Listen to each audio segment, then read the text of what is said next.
We just go back 1 week and it was heartache for the Melbourne Football Club, and it all unfolded in the last 49 seconds when Jack Stevens got it down to Joey Montagna and he kicked the winning goal. Jimmy Tumpas had tried his heart out, so too had Bernie Vince. And in the end it was all to no avail. Now they've got to do it again this week in hostile territory. In fact, Dwayne, it could not be more hostile. Yeah, fantastic atmosphere here. Melbourne about to run through the banner, but there is not going to be a spare seat in the house here. It's going to be tough for Melbourne. Not only are they undermanned, but they've got about 30,000 against them. And as they break through the banner, let's go downstairs in the middle of all that atmosphere. Jared Healy, Jonathan Brown with the Cats not far from running out.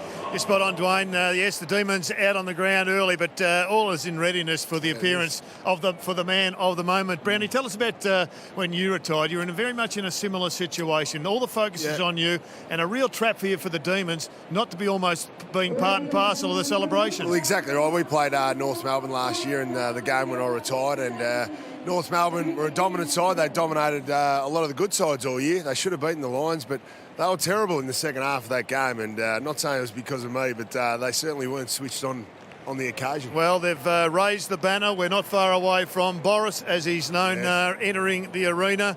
Special celebration with Sam Newman and Ian Nankervis ringing the bell, welcoming the players onto the ground. The great Ian Nankervis and Johnny Sam Newman, both Hall of Fame players, and one day this man will join them as a legend of the game.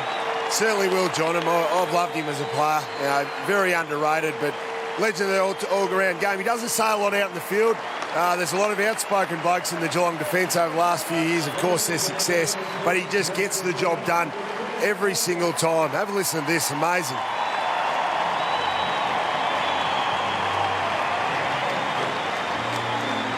Yeah, surely we'll be joined by Chris Scott, his coach. But Boris, he breaks through the banner. It was a magnificent banner. Well done to the Geelong cheer squad who have decorated the banner and celebrated a great career. And Chris Scott, in some ways, I'm sure you feel privileged to be having been in a position to coach a great player. Welcome to you. Yeah, thanks, Jared. It's an honour for all of us, really, and the players are aware of the responsibility that they have, as we have as coaches, to make sure it's a good day for Boris. I heard Brownie's words just a minute or two ago, and it's so true. You've played with and coached some of the great players. This guy's ability to make the right decision has really underpinned some of the success of Geelong. Your ball movement is still up there with the best in the competition. Yeah, when we're playing well, we think we're still good enough to compete with the best. And Boris's influence is more than just his individual output. It's the way he coaches and directs the other players out there. Let's take a look at the lineup. You've made a couple of changes and you've brought a first gamer in, young Jake Kolodjasny. Yeah, Jake's a key defender. He's probably ideally suited to that third tall forward. Really good runner, really good athlete. Has deserved his chance for a long time. He's just been behind some pretty good players. Scotty, you got some really good young talent in this side. Who's been the biggest improver out of those younger guys this year for you? Well, we've really liked Darcy Lang's season. Not that I really like singling out individuals, but Darcy had a bit of a slow start to his AFL career, broke his leg in his top age year as a junior, and played pretty well in our VFL team last year. Just couldn't get more than the one game, but played every game this year and has been a really important part of our system. Looking forward to 3 in a row if you get the job done. Good luck and thanks for your time before the match. Anytime. Thanks, Scotty. Chris Scott, coach of the Cats. Over to David King to take a look at the Demons. Thanks, Jared. Really seeing if the Demons can replicate the effort of last week. They've made some changes to their lineup, and into the lineup comes Bale, Dawes, Jones and Spencer, all with a point to prove, all with something to offer this Melbourne Football Club that have built their game on defence, and they've built it around one man, largely Tom McDonald. His work over the last 6 to 8 weeks has been absolutely first class and has a lot of people holding him in All-Australian contention this year. Number 3 in the competition for intercept possessions, averaging 8 a week, and he's had some great battles over the last fortnight with Nick Rewalt and Travis Cloak. Travis got hold of him in the first quarter with 3 goals, but he needs to maintain his intercept work. Today, he takes on Tom Hawkins, who's booted only 19 goals so far this year and is threatening to have a big one. 6 in the last fortnight, and he's the best one-on-one player in the competition last season. Can he do it again today? That'll be the matchup that dictates the result.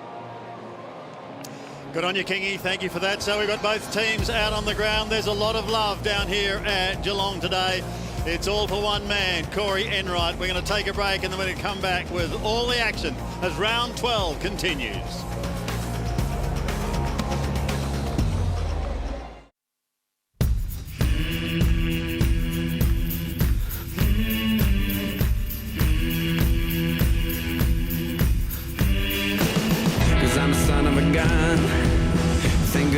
Yes, congratulations, Boris. 300 games, as we mentioned.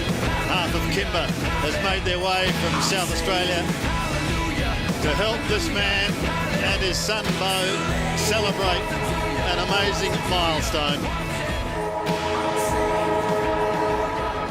Full house. Capacity at the moment, this ground is around the 27,000 mark.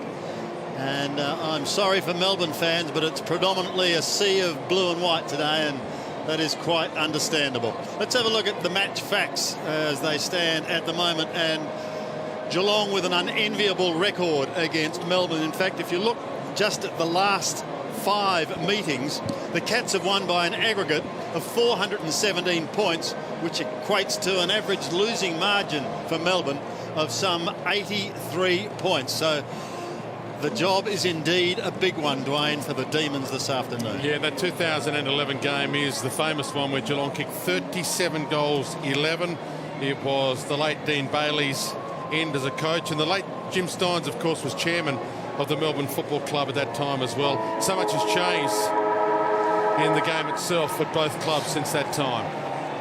Nice to welcome back Gerard Healy and Jonathan Brown from downstairs. And boys, a big day. We'll have a look at the coin toss with Nathan Jones coming in and assisting the great man. What a great start, actually. He's had the first win of the day. It could be the first of many. He's won the toss and he's kicking to the left. How would you describe that breeze very briefly, Gerard? Just a variable wind, Sandy. I know you'd rather use the word zephyr. We'll stick with that. But the issue for Corey Enright is that he may well end up on Jeppy Garlett, and that is going to be a serious challenge. Let's go down to David King. Kingy, welcome again.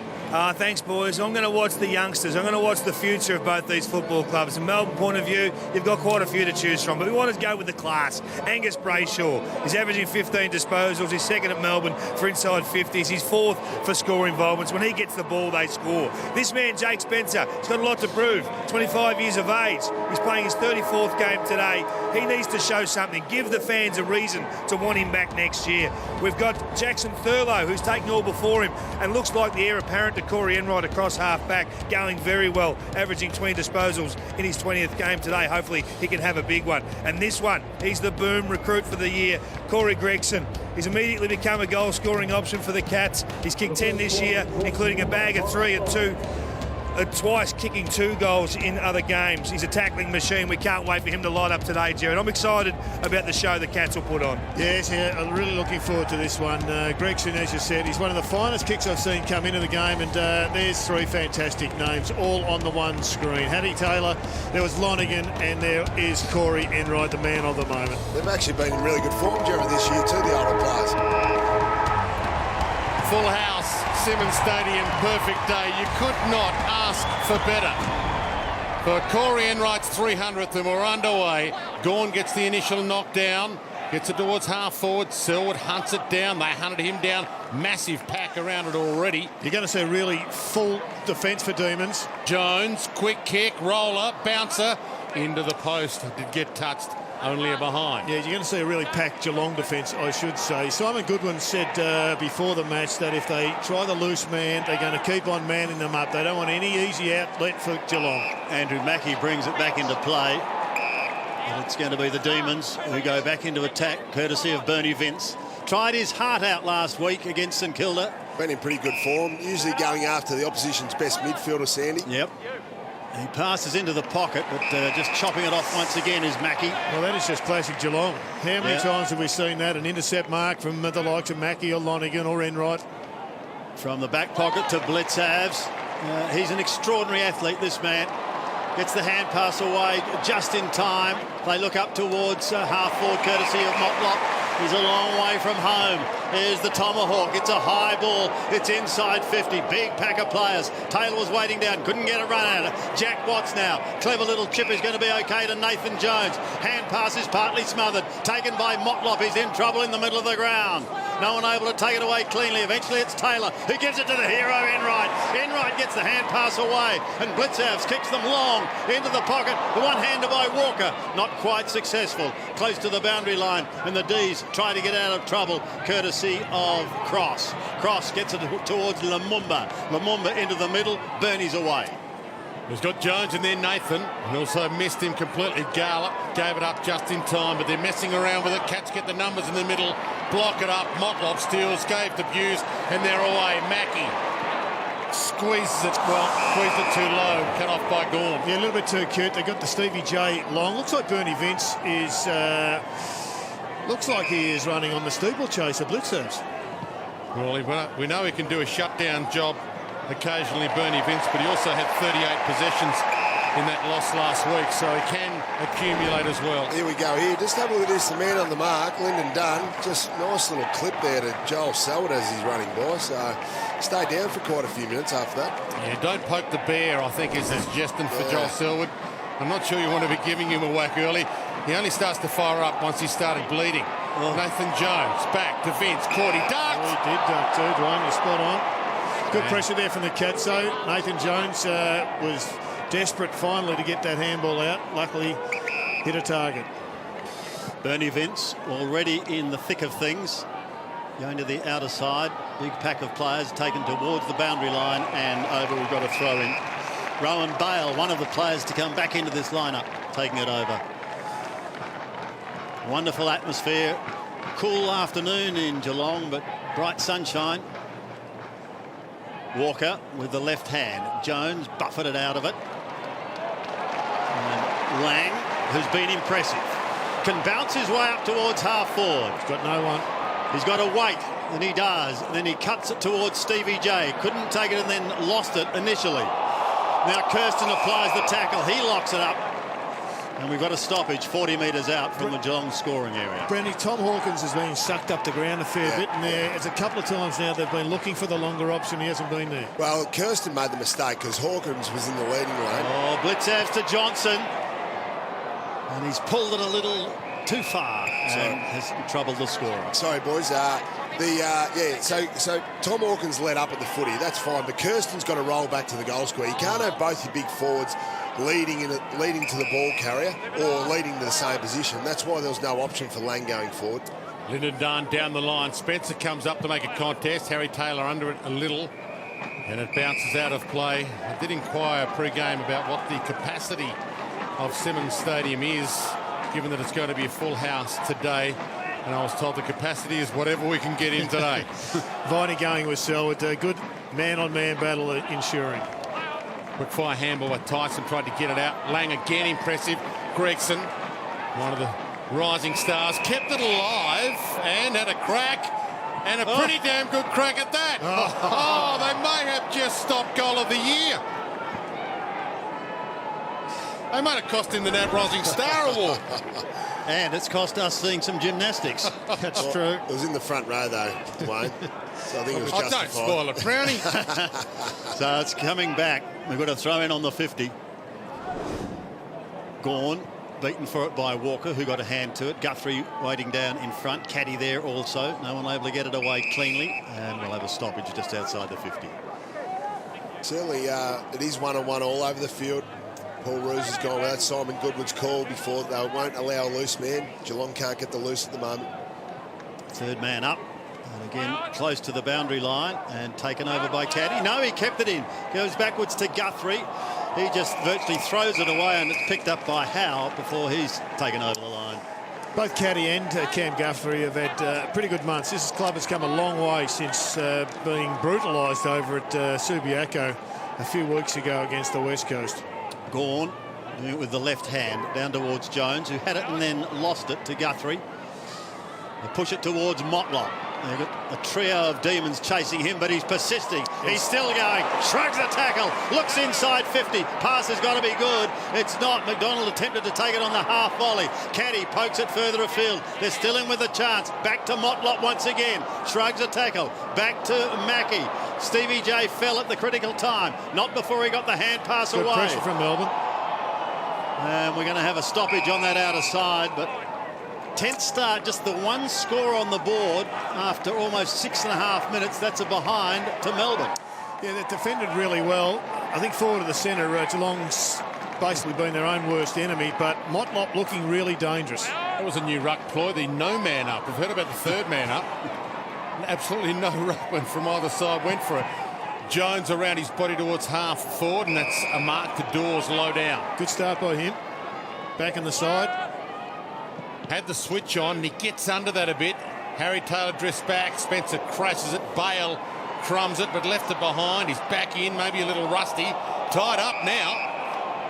Good signs by Spencer earlier, though, to crash that pack. That's all you require from the big forward. Just get it to ball, get the ball to ground early on. Just make that contest.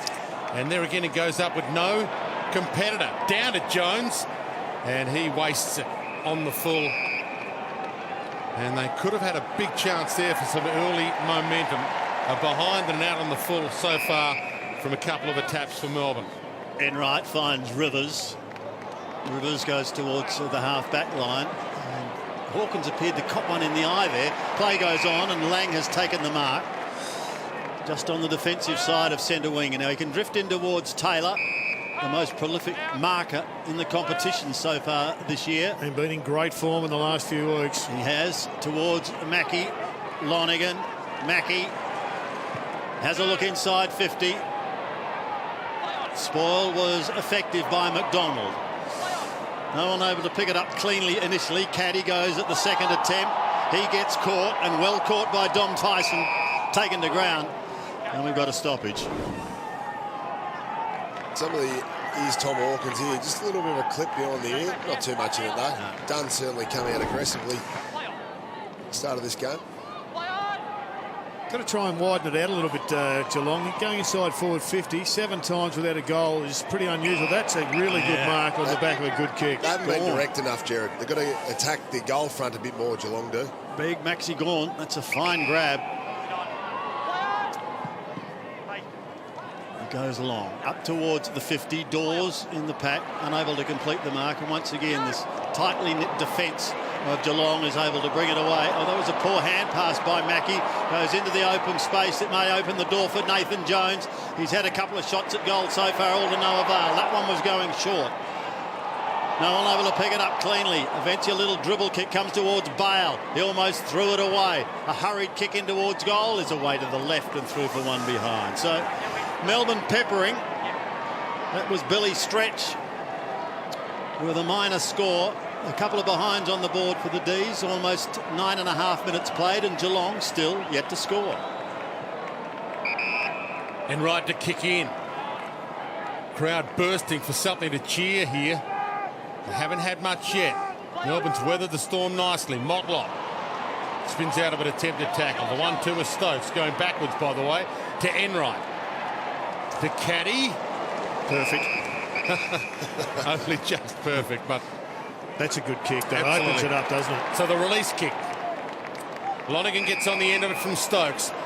And because they've spread wide, they've now got space in the middle if they want to use it. Rivers, Taylor. This is where they've broken down. They've got to hit a target with this next kick. Selwood. Back to Stokes, and he missed it. Could there be a turnover? Stokes manhandled, still drawn up. Tulpas jumped on him, gave him a free.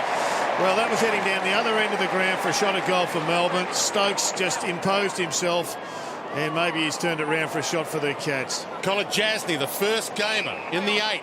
Hunt's old 8. Short pass inside 50 and maybe 50 for Stevie J.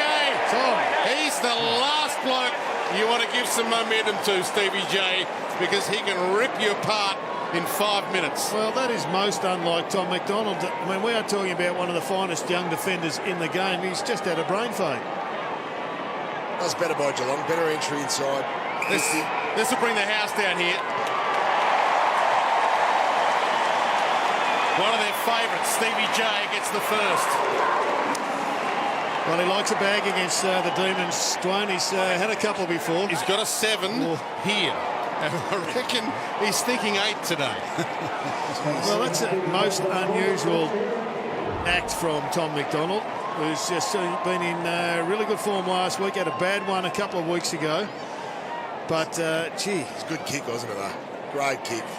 It was, but it was a 50-metre shot at goal turned into a gimme. Yeah, exactly right. And great work by Stokes. It's the first time they've been a little bit more direct, Sandy. You know, they've been going too wide, I believe, Geelong. A lot more direct there. Caddy decided to attack the forward 50 because there is one-on-ones ahead of the ball for Geelong. Took them just over 11 minutes for their first goal. It's a long time as Vince sends Melbourne into attack again. Big pack of players, but Taylor is supreme in defence. He's having a wonderful season.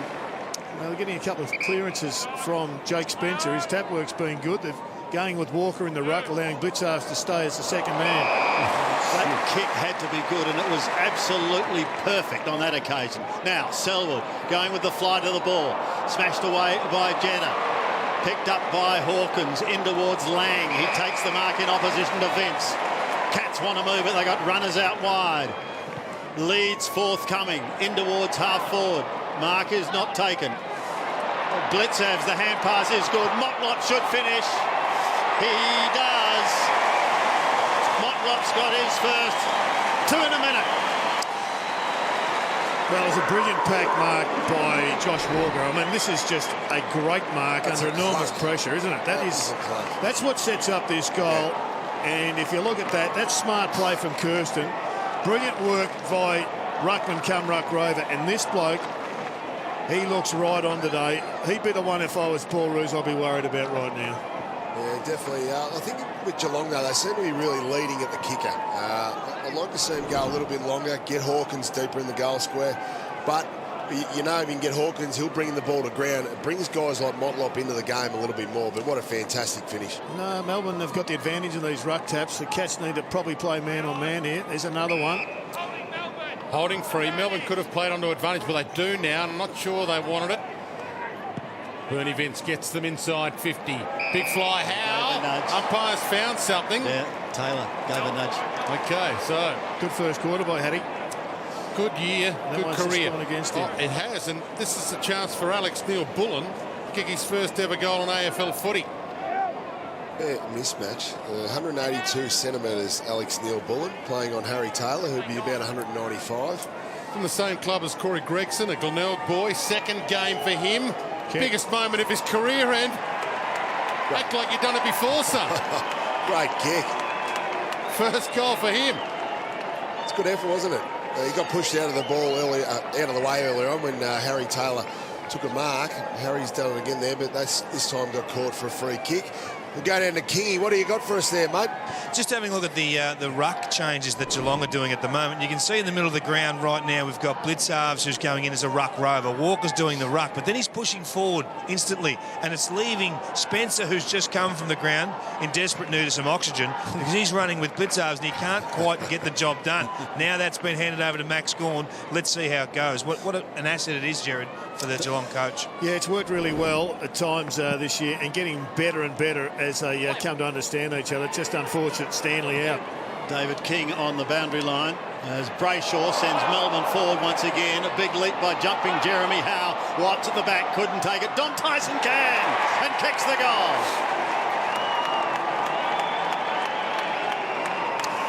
Well, centre clearances is a major issue for Chris Scott right now. They're being absolutely slaughtered in there.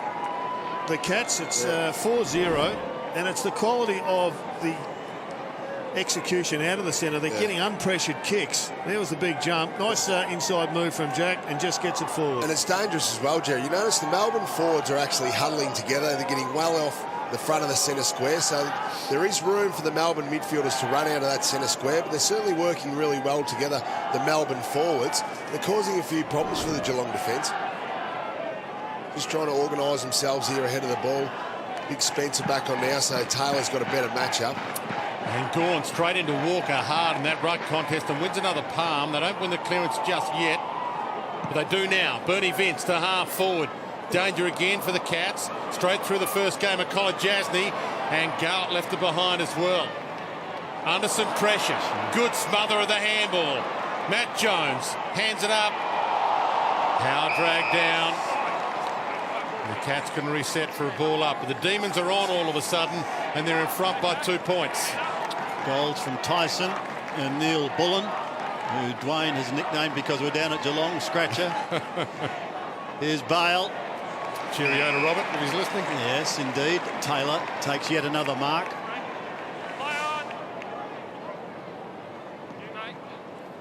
Towards Stevie J. And he, in the end, is forced to defend and just pokes it over the line in opposition to Neville Jetta. Melbourne settled in the game nicely. There was always a danger for them. It was going to be an ambush game, really, wasn't it, Jared, with a big event with Boris Enright.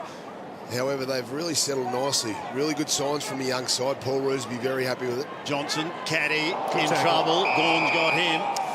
Well, the tackling from Melbourne's been first class. They're always going to go one of two ways. Put the white flag up after last week's disappointment or be steeled by it. And right now, they are playing particularly good footy. Dawes beaten by Lonergan.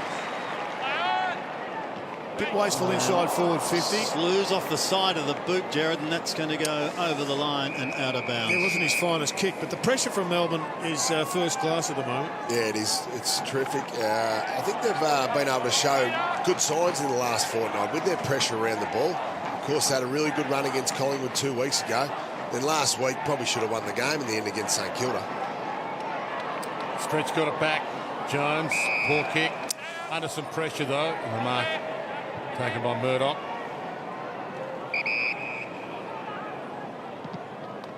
Almost to silence here. Blitzarves. Hands on it, can't mark it. Vince took Crumb. Slick Crumb. Stretch. Jones. Blitzarves. Crowd wanted ball. Thought Jones put his head down. Motlop lays a strong tackle. Certainly he's working. Melbourne are going one-on-one across the field. It's certainly hard for Geelong to get their ball movement going. We know they like to free up a spare to take those intercept marks to help their ball movement and their run and create off halfback. Walker, handball smothered again. Lumumba, some pressure on the kick. Roller into the corridor. Enright came hard. Brilliant knock on. Can they complete the deal? Done. Playing in front of Stokes. Well, he read it just better than Stokes. Brilliant work by Enright. That's why he's one of the greats. Just picks the right decision and executes. Dunn goes to the outer side. Got the call there from Jeddah. Now Watts, first one way, then in towards the middle. He goes to Gawn. Just a little too much on it. Plenty of blue and white hoops there. Enright backpedaling a little, but that's going to be okay. The Cats drift it wide towards Motlop, who's been busy. 10 kicks now, 10 possessions for Motlop. The clearances are a huge problem for Geelong at the moment. It's 12-4 at the minute. It's giving Melbourne real forward half domination, but they just keep kicking it back to Geelong in their defensive half. Enright goes short to Lang.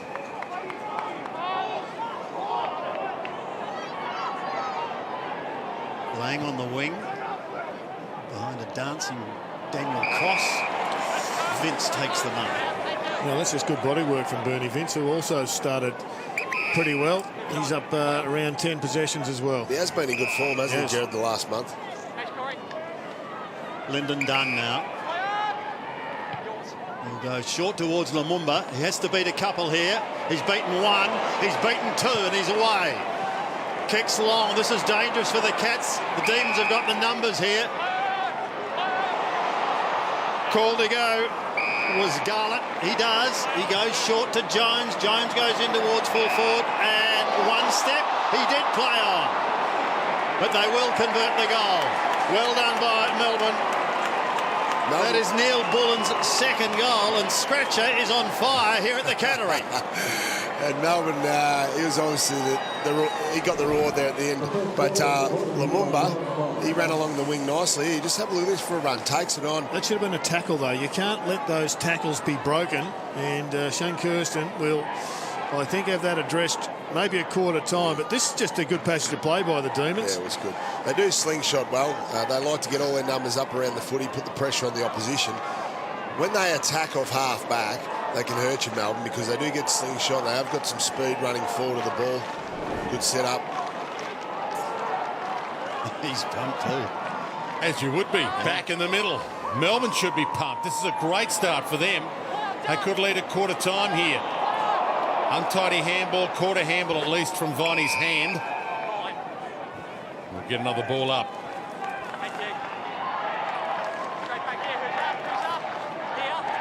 And by trying to work out who's up, so we know who the real ruckmen are and who the third men up are. You can block a third man up, you can't block a ruckman.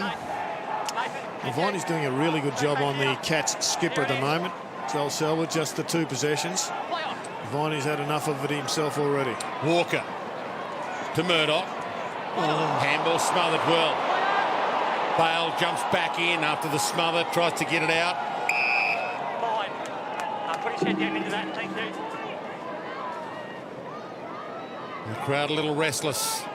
Over here. 3 goals in a row for the Demons. After the Cats started well with the first 2. Selwood caught, dumped, hits the deck. Cross flicks it out, missed his target. Gregson through traffic, bumped out of it. Spencer, little fumble, rolls it back inside defensive 50, made it Tumpas's problem. Kirsten owes them one after missing that last tackle that caused the goal. Good hard attack again. And rolled on. The ball up on 50.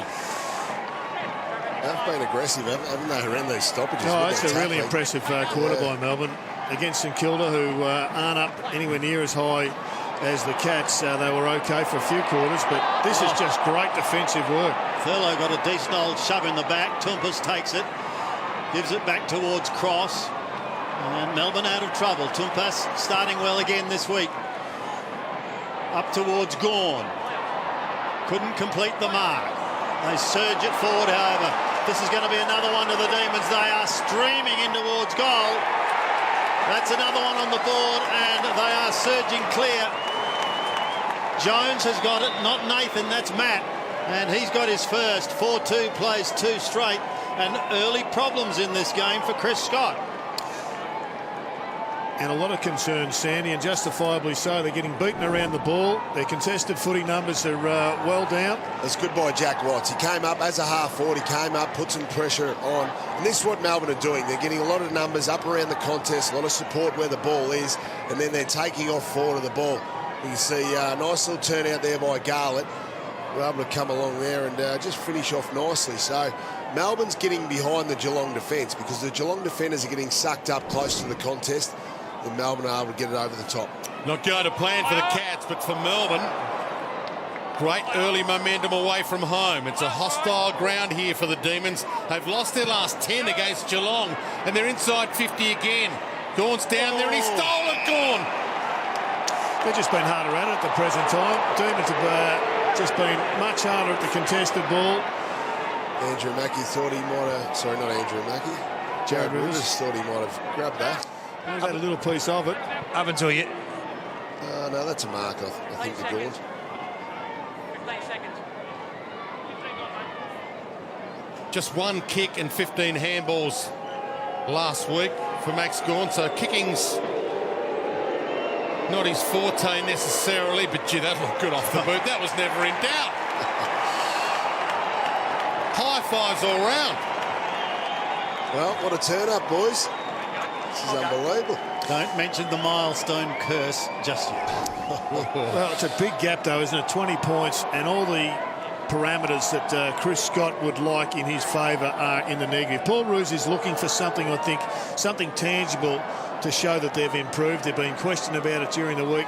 A performance like this, if they can maintain this form for 4 quarters, is exactly what he'd like at the midway point of the season. They're working on their ball movement, Jared. We know Paul Roos came in, had a heavy emphasis on defence last year, certainly trying to improve their ball movement. Sometimes they get too many numbers behind the ball and don't move the ball well at all, but today...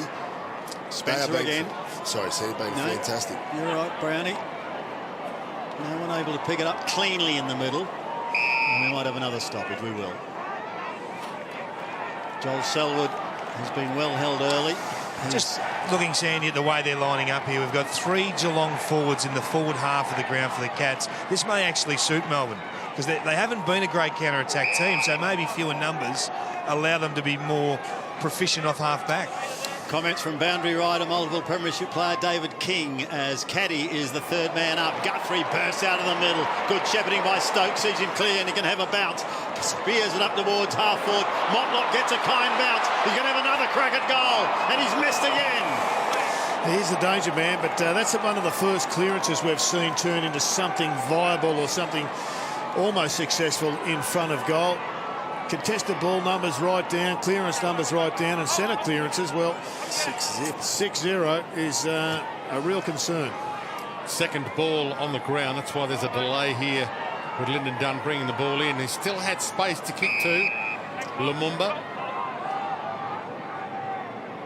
3.5 minutes left, and you hear a pin drop here. It's absolute silence.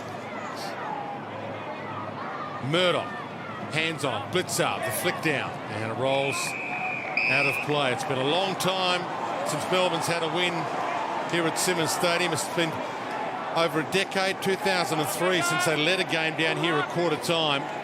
And 19 points the margin with 3 minutes left to play in the quarter. Well, they've put Blitzards into the ruck now. Vince, another possession. This one won't count. Turnover. I mean, the ramifications here of a loss for Geelong may not be found or felt until round 22, but they're just on the cusp, getting some good form, trying to solidify a spot in the 8. You can't afford to drop a game against the side at the bottom 2 or 3 in the ladder. Well, Jared, a win today would actually put them into the 8. Mackie, forward of the centre. Goes up towards the 30-metre line. Dunn fists it away from Hawkins. It's just not working, Browning, those kicks inside forward 50. They're leaning too far out from goal, Jared. They're Johnson. outside 30 metres. Claimed, not before he got it away. Caddy's in trouble. Kirsten's also slung to the ground was Jordan Murdoch. Fans not happy that he hasn't received a free kick for that. In fact, it's gone the other way. And listen to Catland. Well, it's only a question of whether it was taken high. Viney, the recipient, they're on towards Dawes, who takes a fine mark. Back in the lineup this week, Chris Dawes. He's an important player for him. He gives him that forward target. He likes to work up the field, give him a strong contest. It's good signs early from him. Heading towards Spencer and co, but is it Gawn that comes over the top? It is, and he plays on quickly, the big man.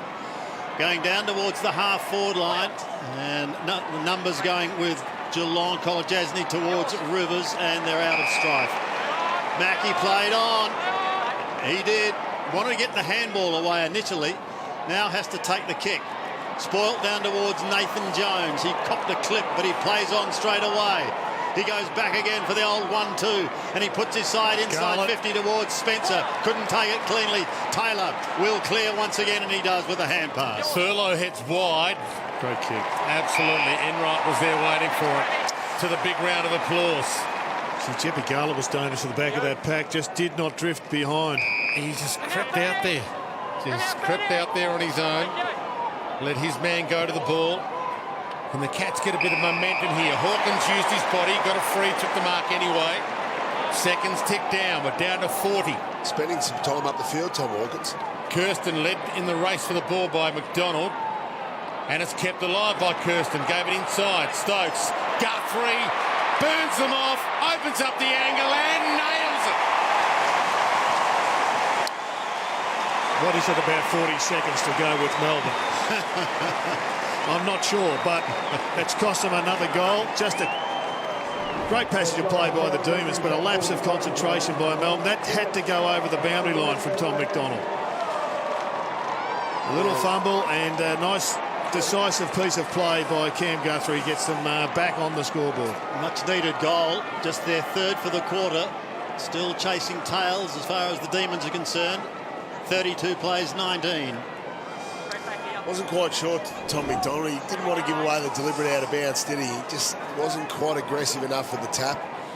Yeah, I think you sometimes just got to be aggressive. If you fumble, but you can't let the ball get behind you. He's scored. Big Maxie's away again. They've got 20 seconds to do it, Jared. Up towards Spencer, but he couldn't take the mark. Enright defends, defending grimly, and Stokes stands his ground. He takes the mark. Well, we've seen centre clearances dominate this round of footy. And once again, Melbourne's domination has led to a healthy lead at quarter time. Indeed it has. Siren prevents Stokes from adding to his stats, and at quarter time it is Melbourne showing the way with an exciting term. Now, there was a 50-metre penalty paid. You can hear the umpire say, do you want to have a shot? Well, he's going to need to roll it. 5 in from the back of the square. He'd want a torp that is going to roll a considerable distance. So Lyndon Dunn is sprinting back to the goal square as we speak. He's going to be kicking from That's 80 metres almost. So they did the right thing, though, for the stats and did kick it, Sandy. yeah, that's exactly right. It's quarter time. Big term by the visitors, Melbourne, trying to spoil Corey Enright's big day. Well, they've spoiled the first quarter, 5-2-32 to the Cats, 3-1-19. It's the Demons by 13 points.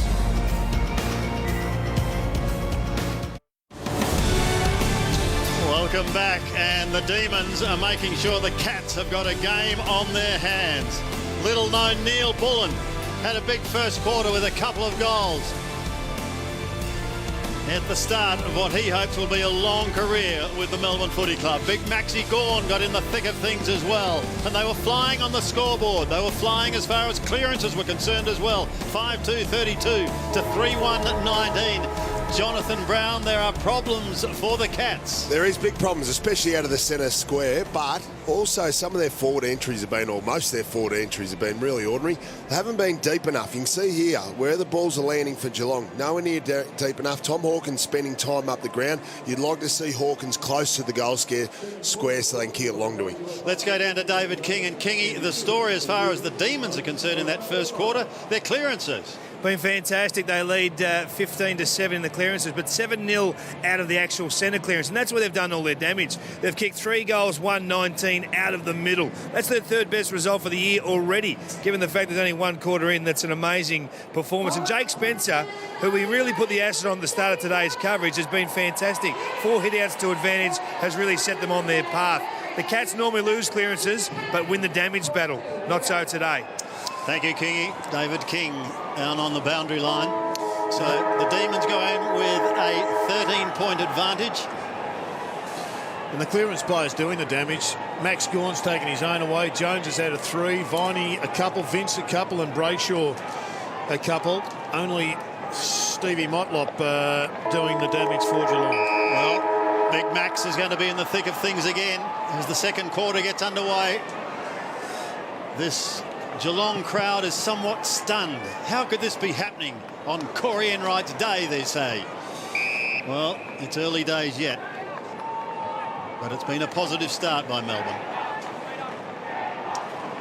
Enright had 8 disposals in that first term. A chance for them to go forward again. It was initiated by Blitzavs towards Selwood, who's just passed Billy Goggin as the number of games as captain for this club. Here's Motlop. He certainly showed some spark in the first quarter. Centering ball is good towards Stevie J.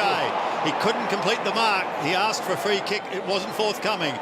Viney started the hand pass procession going. Cross gets hammered into the ground illegally, and he's got a free kick. It was a little bit hot. I saw Joel Selwood get a kick. Just his third for the day. He's in need of a major lift if the Cats to get back into this. Stevie J, some half chances gone begging. And this one just a little bit over exuberant. They know to shut Selwood down. Got the 3 Brownlow votes against Melbourne last year when the Cats won that game by about 15 goals. Lumumba.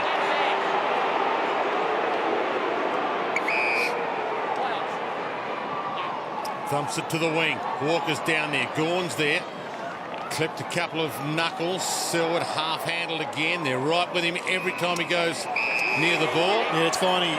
Dwayne, he's doing a really good job. He's had a good month locking down on players. There they are head-to-head. He's had more so far. In the bright sunshine here at Simmons Stadium. It's a very cool atmosphere at the moment. It was cool when we got here. It's a little frosty now with Melbourne leading by 13 after a 5-goal-in-a-row run, which was hard to believe. So the action on the outer side at the moment. Blitzavs claimed by Watts. He threw it, said the umpire. So Watts to take the free kick. Coming up for his 5th disposal. As a look down the line. Well, they've got the advantage in the air at the present time because of the extra height of the ruckman. Yeah, and focal point up forward in Chris Dawes. Good to have him back. Now let's see if the Cats can generate some counter-attack scoring. Kingy, it's been sadly lacking, and it's been a great feature of the Enright career. Particularly here, Jared, down at Simmons Stadium, you generally see them flick the ball back through the corridor. They take the opponents on through the corridor. They're not doing that today. They're playing very safe and wide. Jed Buse to Taylor, couldn't take it on the half volley. At the back is Stevie J, and right with him is Bertie Vince, and he sees it over the line. Yeah, well, Kingy, I don't think they've been allowed to, have they? Melbourne are going very one-on-one, so Geelong can't free up a spare to create that run. Yeah, that's true. And when they have got through, they've scored. I mean, all 3 of their goals have come from defensive 50 attacks. So it's still there, but it's not as pure as we've seen it. Caddy, a long bomb down towards Hawkins and Dunn. Hawkins just tried to flick it back to try and keep it in play, but all it did was accommodate his immediate opponent. Back towards Gawn, and the big man takes a screamer. Been impressive, their big guys. They're taking marks today for Melbourne. Jack Watts saying go long. Well, he's heading towards Jack Watts. It's going to be intercepted, however, by Enright. Off towards Motlop. Long and low, up towards half-forward. Wanted Hawkins, but found Dunn. Another poor kick. They're landing the ball outside 30, and that's why Melbourne can generate some good run. Not this time. That was a poor kick. Mackie got a poor bounce. Viney showed strength. Bale, the hand pass, put Lumumba under the pump. Geelong's under the pump at the moment. The Rivers hand pass finds Motlop. He just turns of the body and hit and hope it was okay because it finds Caddy. He goes with a centering ball. Big Gawn will come over the top. He claimed the mark. Geez, Big Gawn's been impressive. Some big contested marks by him. Oh, we saw him take a fantastic chest pack mark just a couple of minutes ago. And now he's followed it up with that fine defensive mark. Very again in ingenious the way pack. to finish a mark. Gives it off to Watts, who has a bounce and runs his full distance. Kicks up towards centre wing, only to see it chopped off once again by Buse. Signed a new contract in the last couple of days, Jed Buse, and certainly deserves it. He's improved as a player, and he's been rewarded by the Geelong hierarchy, Jed Buse. Murdoch thumps it along, hoping for Hawkins, but he hasn't been able to get near it so far. Enright's drifted down. Pops it to Harry Taylor. They send him forward as a saviour, and he's within range. Although he's a little doubtful. They haven't been able to take a mark, Dwayne, within about 30 metres of goal. It's been most done Geelong-wide. Long bombs in, short of that 30-metre mark, and even ignoring some 15 and 20-metre chip kicks to a Stevie J, for instance, which we just saw Josh Keddy overlooking. He's got a 6-goal game to his name, Harry Taylor, and he doesn't strike that well at all. In fact, that was neither a kick to the top of the square nor a shot. No, it wasn't. They'll be disappointed. Now, part of their build-up, why they are landing the ball outside 30 metres, is they're not hitting that link-up target through half-forward. Geelong need to honour those little short kicks, as Jared was speaking about, those 15, 20-metre kicks, and then turn around and go longer to the top of the goal square. Lyndon Dunn to himself, and then wide to the outer side. Cross remains down in the front, and he's also got support through Neil Bullen, who kicked 2 goals in that first term. Buse attacks it, doesn't win it initially. Bale does. Gets the hand pass away towards Tyson. They come inboard to Vince. Bernie from a standing start pumps them inside 50 once again. Where's the tall timber? It's fisted down. Tumpas was there, couldn't do anything with it. And we've got a stoppage just inside Melbourne's 50. Big Maxi Gawn. Jeez, have a look at this. Rounds 10 and 11. It's been on fire. Pretty handy, those ranking points up over 100, but it's been the contested marks. You can see there as one, but he's had 5 contested marks today, which is really impressive. Gets a hand to it, but no one able to get it away. Litzarv's locking it up. So Jake Spencer and Max Gordon, they've obviously got to play some time forward. It's important that they are taking contested marks, otherwise they don't bring value to the team. Stevie J had it, lost it, fell to the ground. Tumpas puts it to the hot spot. Jed Buse gets back, Lonergan got back. Little shrug from Gawn. Couldn't get a handball out. Umpire let him go. Tumpas skank tackled.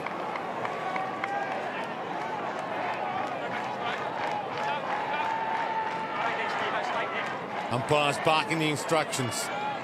Congested. Walker, third man up, knocks it down.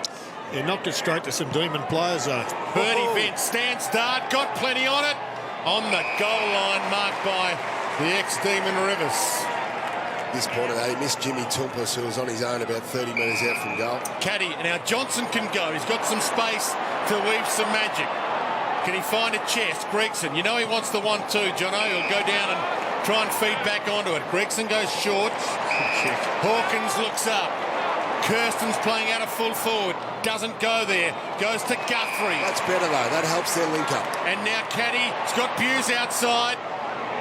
Not normally having a crack at goal from defence. Runs into trouble. Hands it off. Lang parts the seas. Opened it up.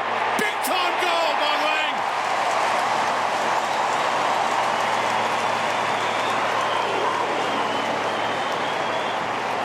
Boy from Colac way. Darcy Lang. He's had a pretty good start to his AFL career. I like this move, though, boy.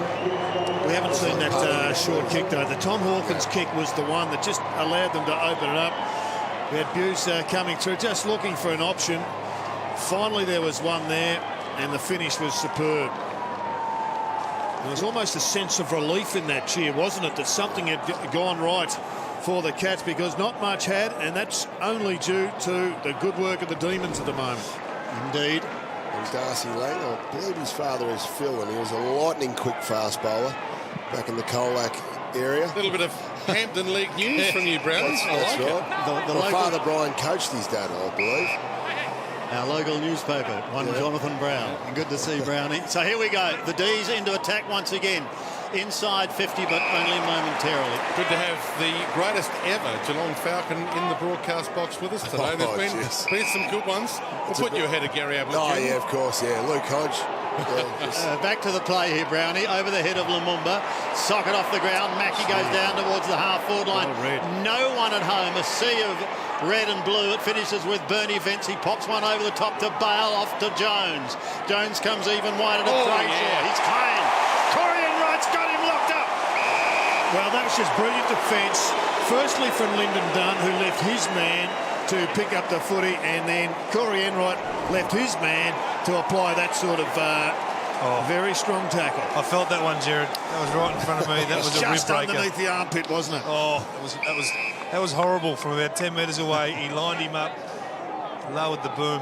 Kingy's in pain on the boundary line. It's because it's so cold, I think, isn't it, Kingy? It's chilly down here, yeah. Spencer, nicely done towards Jenner. Now, come on, Corey. Held for a long time. And careful. Well, they're not happy down here at the Cattery because Corey Enright was grabbed and was play on, and Angus has come through and picked up a nice one. He is, isn't he? Angus Brayshaw goes backwards to Tom McDonald, so the switch is on here for the Demons. Dunn thinks about Lumumba. Drops what he should have taken. Just spent it a little too early. Now he gets collared. Not before he gets it to Watts. Jack Watts straightens up, slips in so doing. Has to backpedal to Tyson. They're having trouble here getting forward. Cross goes back to Watts again. They're getting there eventually. Stretch towards the 50. Big pack of players. Thumped by Buse towards the line. He's got it over. And a little bit of respite. There's a lot of players slipping over today. This Geelong surface is quite a firm surface, and there is obviously a little bit of moisture on the surface because it is so cold. The stops don't quite punch into the ground sometimes when it's like that. You should have played here 25 years ago. All knocked down the ground, and even then you'd get told off if you slipped over. Gregson kicks to half forward. Dunn read it again to perfection. Great. He's really on fire, as are a lot of Melbourne players. There'll be some playing their best game they've ever played right now. Saw it yesterday with Carlton. Things can change quickly at a football club. Dunn goes wide, sits it up a little. One of those playing well, gone. Ball hits the deck to Jetta. Flicks it out to Garland. He's the missing link for the Demons at the moment. They need him in and about close to goal. Up against the boundary line. Thurlow let it go through his hands. Jones locked up. No Pryor, obviously. Ball up. Forward pocket, city end for Melbourne. Harry Taylor now up against Tom McDonald, so they've changed that up. Just wondering what they do with Joel Selwood, who's just the 3. Viney, more possessions. Do they back him in or do they push him forward for 10 minutes, Brownie? Yeah, I think they'd throw him forward. Just give him a go for a couple of minutes there. Brayshaw, quick clearance. Lonigan, juggling mark in defence. Put Viney in an uncomfortable position. Yep, one on one. Full back. Lonigan just goes laterally, and that's going to be okay. We'll push it towards Blitzavs and Watts. The latter being claimed. It does get rid of it, Onion said, dribble over the line. Had one of his better games, Jack Watts, against St Kilda last week.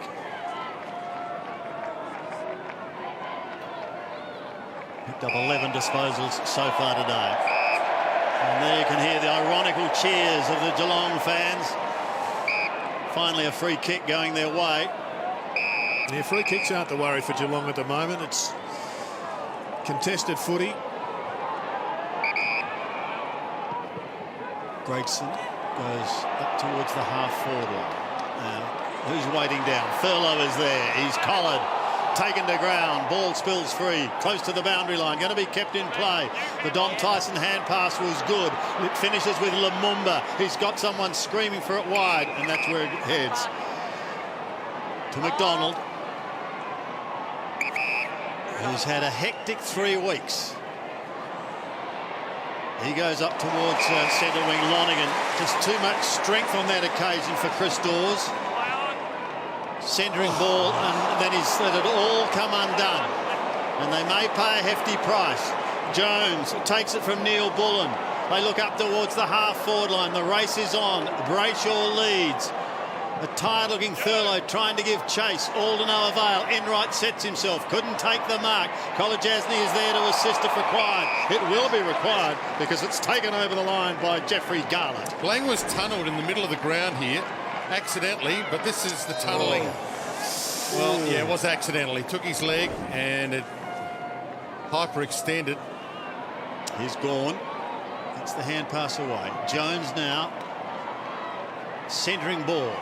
Oh, here's trouble. Bernie Vince at the back of the pack. All alone, and he snaps truly. And Bernie Vince gets his first goal, and Melbourne get their 6th. Just having a look at the one of the real impact players the D's have had out there today. It's the young star, picked 3 in last year's draft, Angus Brayshaw, who's been involved in everything. He's coming from the ground at the moment. He's absolutely spent. He's had 4 or 5 efforts this quarter, which have been all guts and grit. He knew what was coming here. He knew Enright was coming. Saw him out of the corner of the eye, took the tackle anyway. Got up 15 seconds later, was involved in this passage of play where he won himself a free kick for Sheely being tougher than his Geelong counterparts. When he doesn't have the ball, he stays involved. He uses his speed to run down, tackle the Geelong opponents who are breaking forward to centre. He bombed that ball inside forward 50. He's been fantastic today. And he's a NAB Rising Star contender. He's already been nominated. Selwood out of the middle. Hawkins, can he hit him lace out? Again, Lyndon Dunn gets the fist in. Guthrie, little fumble. Caught by Jetta. Rolls out. Blitzarves. Caddy. Gang tackled. Lyndon Dunn again. Well, their defensive work is first class, perhaps the best it's ever been under Paul Roos. But the numbers, contested ball numbers, are really frightening for Geelong at the present time. They're down by 20 in a half of footy. They have to be within 14. They can be in deficit by 14, but if they're going to get close, they have to get in that range, and they're getting belted in that area. That was Stretch, who's on Gregson. They played together at Glenelg a couple of years ago, so they'll know each other well. Kick around the body towards half forward. Watts can't, Murdoch can't, Watts still can't quite. Rivers, the ex-Demon, can't. In the congestion again, Neil Bullen somehow does. Bounce it inside 50. Howe left it behind. Stokes caught a little high, and the crowd appreciate a free kick. But that Neil Bullen possession was a classic example of 4 or 5 guys around the ball, but it was a Melbourne player who just plucked it and played on. It was a loose ball. Oh, dangerous here from Stokes. Brayshaw now to Tumpas to Lumumba. Heretier goes long, up towards Big Maxi. Couldn't complete the mark. Garland is lurking. Jetta also. Tumpas is wide. And eventually the umpire comes in and says he'll have it. Darcy Lang's being given the tick from the medical department back onto the field. They'll be thrilled with that because it looked horrible on the replay. They're on the ropes here, the Cats. They really look as if they're fatiguing. Melbourne have got a massive chance to bang a couple on before half-time. Brayshaw locks it up. He's a hard kid, Brayshaw, isn't he? Yep. Again, another crunching tackle. Gets up a little bit sore, but Fixed up Stokesy, that he's up and about again. the Melbourne insiders really rate him. And Brayshaw. Vence got a hand to it, but that was all. Taylor down the bottom. No one able to get clear. Now, here's a hurried snap, but it is wide and away to the right by Matt Jones, who kicked the goal in the first term. But that one going out of bounds on the foot. But he's still got the release handball. I mean, there's some shocking signs here for Geelong. Brownie, if they don't turn this around, it's not going to be much celebrating tonight. Rivers heads wide. And free kick to Dawes.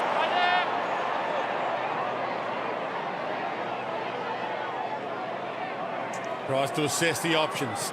Shields his eyes from the sun. Heads long. Free kick's been found. Holding. And it's a Melbourne free. Now it's been rolled through. It won't be allowed to advantage. They're going to have to force Max Gawn to kick it. Oh, geez, isn't he causing some problems? Max Gawn. He's been fantastic. And we're talking about the contested footy numbers, Jared. Geelong are right down, and a lot of it's to do with this aerial contest. They've either taken contested marks or got free kicks in the aerial contest. Hit-outs to advantage. Hit-outs to advantage, really hurting them. So the big bloke's have been fantastic for the D's. That's what he has ahead of him for his second. And that's delightful. No, just missed. Just missed. It seemed to be an optical illusion. I thought it was a goal as well. The parallax error got us, Brownie. That's right. We hear coaches, Brownie, we hear coaches talk about ground balls, the importance of ground ball. They make up 70% of what is contested footy, and they're handsomely being beaten at the moment. +10 Melbourne at ground level. They're tougher. Right, kick goes down towards Walker, who's pressured to the line. I like their physicality at the stoppages too, King. They're always arm across the Melbourne midfielders. They're really taking it to Geelong, who seem really reactive and on their heels.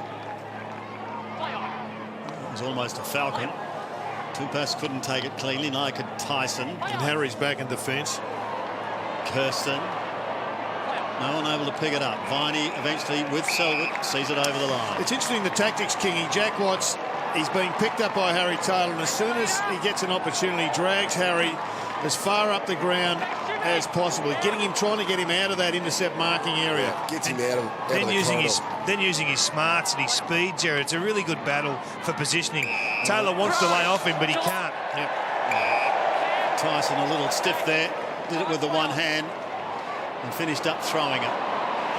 Selwood betwixt and between. And he's looking up to that forward line. There's no ballistic movement at all. So Lonergan sends it forward. Oh, this is just really good tactics by Melbourne. You've got to pay due credit to the way they've enacted these tactics. Spencer and Gaunt, gee, are they providing some headaches? Blitzards.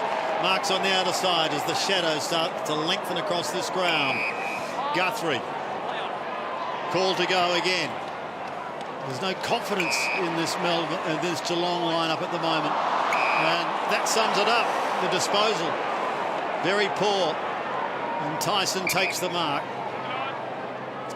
Tucked in the back pocket, underneath the scoreboard, which isn't looking good for the Cats. Good grab. That's better by Guthrie. Thinks about the middle. Thurlow. Wastes no time. That's better. That's better. Stevie J thought about going on. It was a lot better, wasn't it? They got the ball inside that 50 to 70 metre zone, and then they went long over the top, and that's where you got one-on-one contests. Stevie J was able to get behind the Melbourne defenders. And this is where I think Stevie J needs to finish his career. It's where he has the greatest impact. Within about 30 metres of goal, you can get Tom Hawkins up the ground and be the centre-half forward.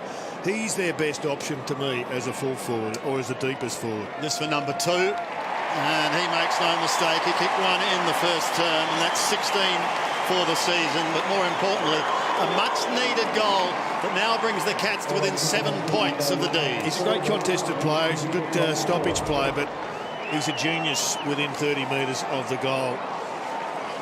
And I think he hasn't got the wheels to do the miles up and back as he once did. But he's still got the wheels to outthink and outsmart his opposition. And just to emphasise your point, Jared, you're making about him being a full forward, he needs 4 more goals to pass Billy Brownless and become the 3rd greatest goal kicker ever for the Cats, behind Gary Ablett and Doug Wade. So he is one of their greatest ever goal kickers, Stevie J. And we just saw him man beside man against Jeddah. He's probably got 10 or 12 kilos on him. Yeah. I mean, one-on-one in the square, you're going to back Stevie J in every time. There's that matchup. Especially given that his midfield days might now be beyond him. But he could still be of great value. Selwood. Great possession. Been in good value the last couple of minutes. Gregson, Walker. Not quite Kirsten. Oh, he's jumped on as well. Crowd screaming and he's hurt. Long kick. Mackie in a one-on-one. Neil Bullen, Mackie. Mackie the experienced. Colin Jasny, the first gamer. Free kick Melbourne. It's against Vince. No, it's against Blitzars. Bernie Vince was dragged down in the middle, and the Demons will now take it from either the wing or the middle. Well, the Cats are filthy on the non-push in the back, and the free kick was probably there, but they should also be filthy that Kirsten dropped the mark. Yeah. Well, he's 7 games for 7 goals so far, Kirsten, this year. So as a full forward, he's not getting big returns. Lumumba long. Mackie to try and pick it up. He doesn't go up in the end. Mackie stayed down, maybe to his detriment. Viney hooked it too far. Goal line, kept alive. Garlett, slippery as ever, brilliant as ever. Jeremy Howe's goal, that one. It was such a great spoil. Came in there, it was going to be a 2-on-1 contest by Howe. Was able to get the ball to ground, bring Garlett into the contest, and once he's around goal like that, he's able to finish really well, regularly. Geez, it's a much better looking Melbourne because they're holding their forward line. They're getting the ball in there. There's the Kirsten mark. Free kick either way. Perhaps Cross grabbed his arm. He may be able to have a double blue, but if the umpires are consistent, that one should have been pushed in the back. And the Cats just confused themselves. A couple of inexperienced players didn't know which one was going for the ball. They kept it in play. And Jeppy has finally got himself a goal. So the D's answer the Stevie J goal. I'll have that one back, please. There's a real hush down here. The crowd's got this awkward silence. They're waiting for the Cats to kick into gear, but it doesn't seem to be happening at the moment. Well, they're probably like us, Kingy. They're sensing that Melbourne are all over Geelong at the moment. You can't see where the comeback's going to come from just at the moment. Jones' kick is taken by Taylor. That was Nathan Johnson. Well, he lost sight of it, and that opened the door for Jones again. Picked up 3 possessions in 15 seconds. Bale gets through some heavy traffic, but his target aim was not good. Now he's got to try and butter up in opposition to Lang. Cats could do with 1 or 2 before the half-time siren. Stevie J's got possession, gives the hand pass away. They've got an opportunity now. The kick goes long in towards full forward. Selwood sees it over the back, and it's 1 behind. So Stokes will see. Ridden into the ground or dumped by Big Max Gawn, who's playing inspired football, by the way. 6th contested mark. Here he is again. He's everywhere. He's given them a great kick-out target as well. Goes towards jumping Jeremy Howe, who did jump, but he couldn't complete the mark. There's a certain energy about the Melbourne Demons at the moment, Brownie. They are here for the challenge, and they're not going away, it seems. 2.5 minutes remaining in the quarter. Blitzav's trying to do the work from behind. Jones trying to lock it up, but the ball spills free down towards Cross. He had it and then he lost it. Motlop tried a little toe poke, but he needs support. He gets it in the form of Murdoch. Back to Motlop again, off the outside of the boot, but it's not enough, and another behind. They're just scrappy inside 50s. Yep. He'd be really he's scratching his ear there, Scott. He'd be scratching his head trying to work it out. Now we've got a review here. He just wants to confirm. He did call a behind. He wants to confirm it was and not out of bounds on the full.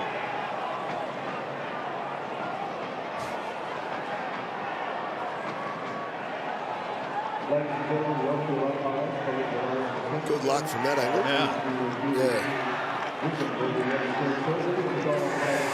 I haven't really seen that before, where the umpire's calling to look at it go over the post or not. Certainly not the point post. Would be complete umpire's call.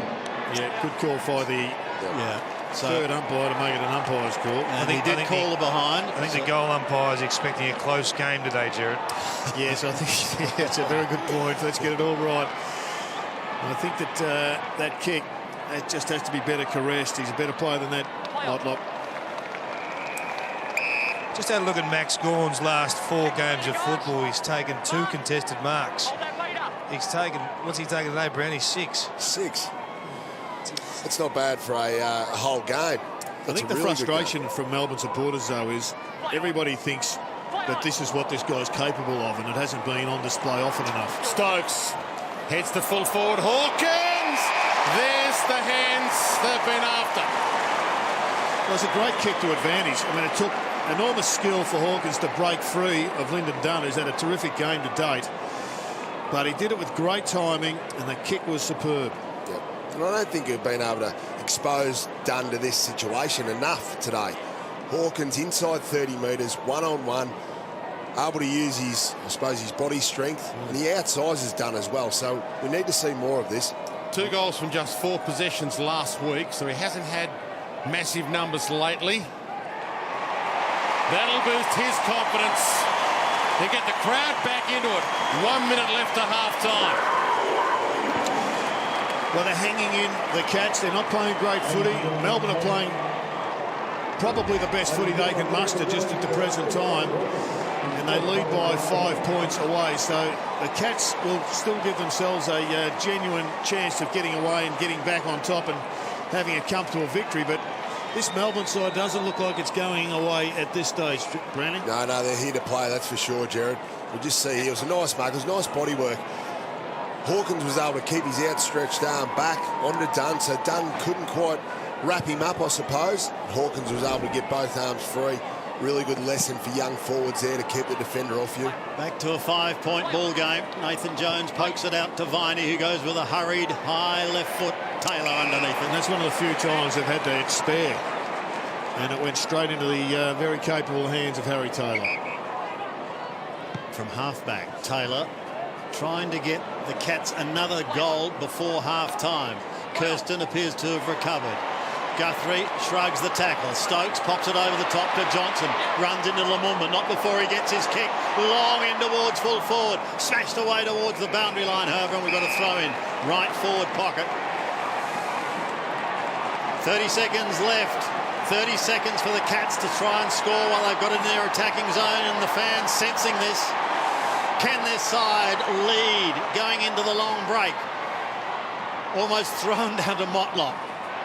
Couldn't take it. Out the back door it comes. Caddy had it and lost it. So too did Viney. Now an opportunity once again for the Cats, only momentarily. Nipping in very quickly was Garlett. It comes out wide towards Enright. Enright somehow gets it out to Stokes.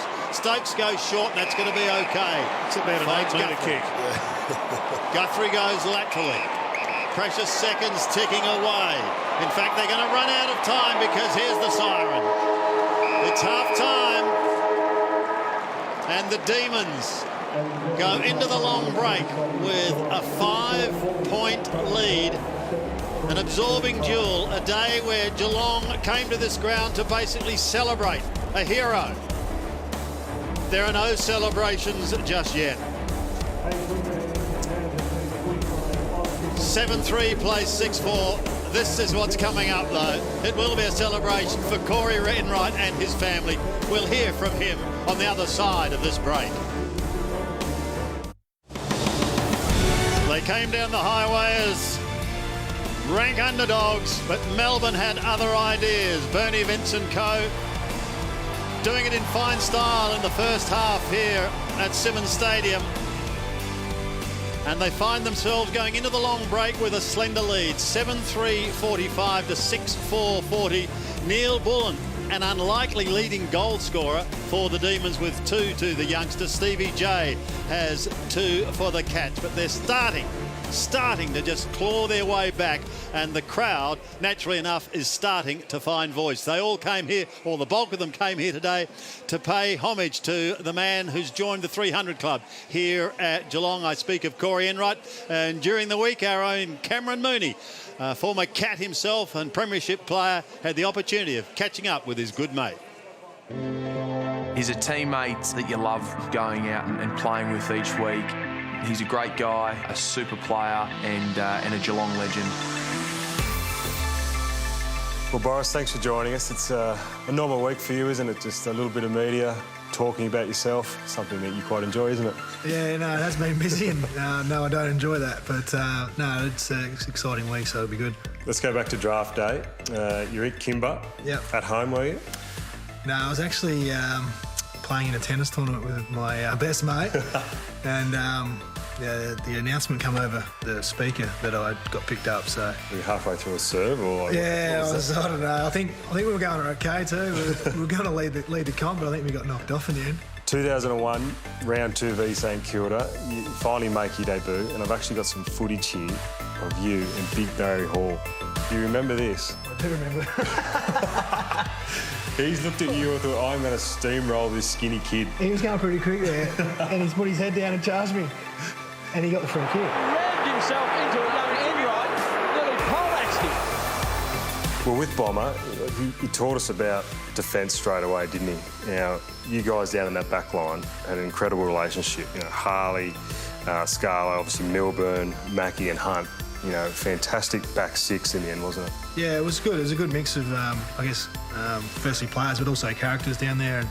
And yeah, it was pretty tight unit, and we played a lot of footy together, which obviously helped us on the field. You can say that we're looking at one of the greatest defenders the game has ever seen. The Scarlo pretty much sort of made me push myself and probably lift my standards to where he was. He was one of those guys when you were playing down back that you desperately wanted his trust. How long do you think it took for you to get that?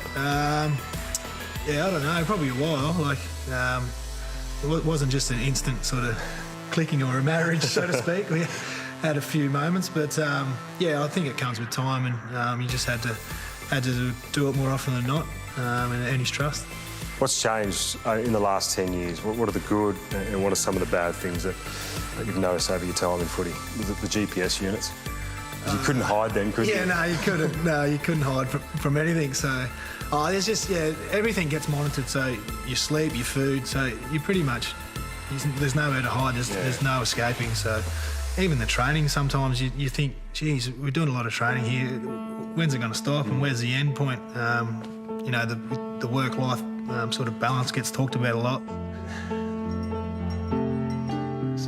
Who's your favourite Cats player?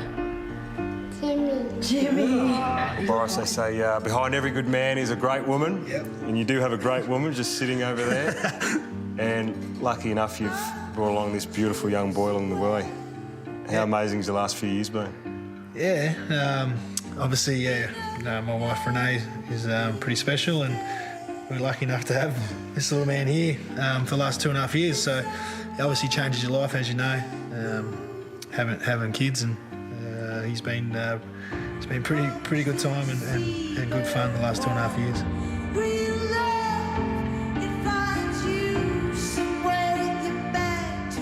Well, mate, 300 games, only third player to do it at the club.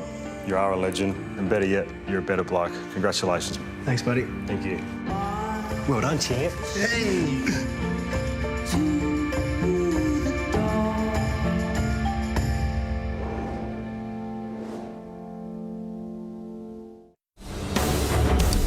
Half-time of the Cattery, and the home side are trailing by 5 points, being badly beaten around the stoppages by Melbourne, who are potentially putting on their very best display under the coaching tutelage of Paul Roos. I'm joined on the boundary line by three gentlemen, all legends of the game, Matty Scarlett, Jimmy Bartell and Jonathan Brown, to just have a talk about one of the greats who we're celebrating today in one of your teammates. But before we do, boys, this is a real concern for the Cats, really struggling around the footy. Yeah, they are, mate. Yeah, I think the clearances, they're getting smashed, which has been a little bit of concern this year, and Melbourne have come to play. So hopefully the boys wake up at half-time and put in a bit better performance. You concerned, Jimmy, because finals are on the line every game at the moment? Yeah, it's a pretty tight season, as we all see, and you can't afford to drop any, but like Scarlett said, Melbourne's got a lot more energy around the ball, and we've been pretty sloppy with our ball use as well. A big day, obviously, Boris Enright. You would have loved to have been out there, Jimmy. Were you close to playing? I thought I was close, but as you know, as a player, you're always a little bit more optimistic than the coaching staff, but probably another week for me, but I would have loved to play in his 300. It's pretty much like the guy next to me. Jimmy, Bo Enright just said that you're his favourite player, but in many ways I think it's reciprocated. It seems to me that Boris is your favourite player. Yeah, definitely. I've been fortunate enough to play my whole career with him, and this week's been great, sitting back and looking at everyone praise him and realise how good he is. And people take it for granted around Geelong. He's an absolute superstar and he never gets beaten. You must love that photo, Scarlo. His hair on, thinking he was a great surfer. Now, Scarlo, give us something about Boris Enright or Corey Enright Monday to Friday around the footy club. What separates him? What's his major qualities he brings to the table? Just his work ethic, mate. He's always first in, last to leave, and he's always had that asset ever since he come to the club. Very good with the young guys, mentors a lot of those kids, but I've got some good stories off field that I can tell you later on. I've got a couple as well, and he must be a very good trainer as well, a consistent trainer, because he's had a lot of longevity and resilience in the game. Yeah, I think that's why he's still playing good footy, Brownie. Very rarely misses a session, completes nearly all sessions, and works just as hard as any other player at the club. You were part and parcel of one of the greatest back sixes that the game has ever seen. We've just listened to Boris, and he said he took a long while to gain your trust.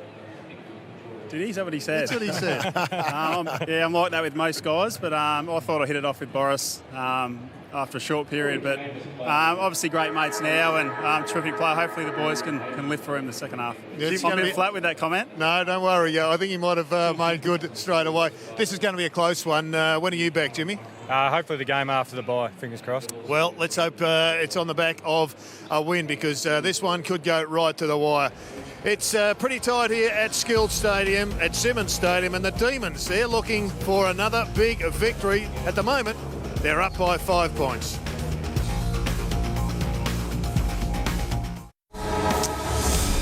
Welcome back. Here we see the Demons, a pumped-up Demons outfit leading by 5 points as opponents Geelong chase their third successive win for the first time this season.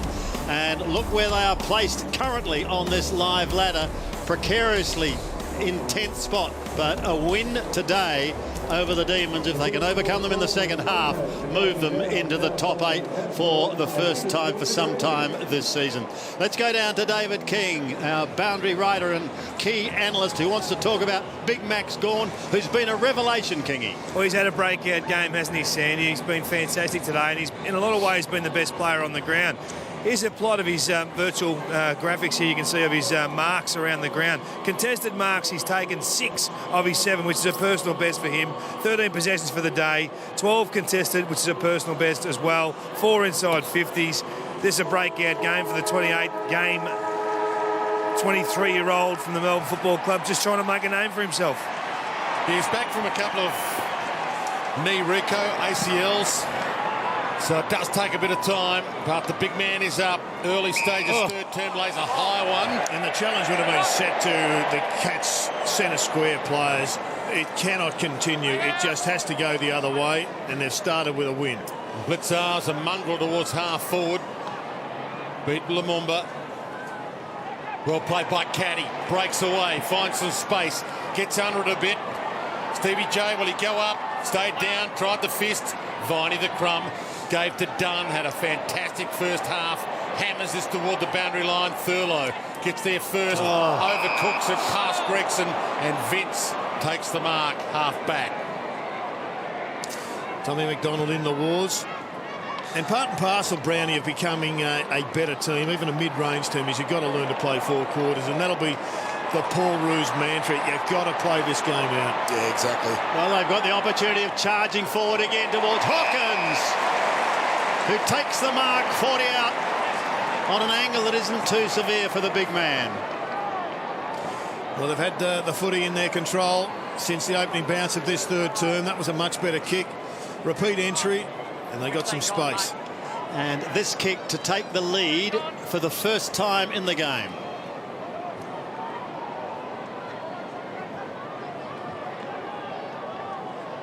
Hawkins, slow and steady in his approach. He's going to actually kick from around 42 metres. And he's got it. He has got it. And the Cats are back in front. To the Hawkins.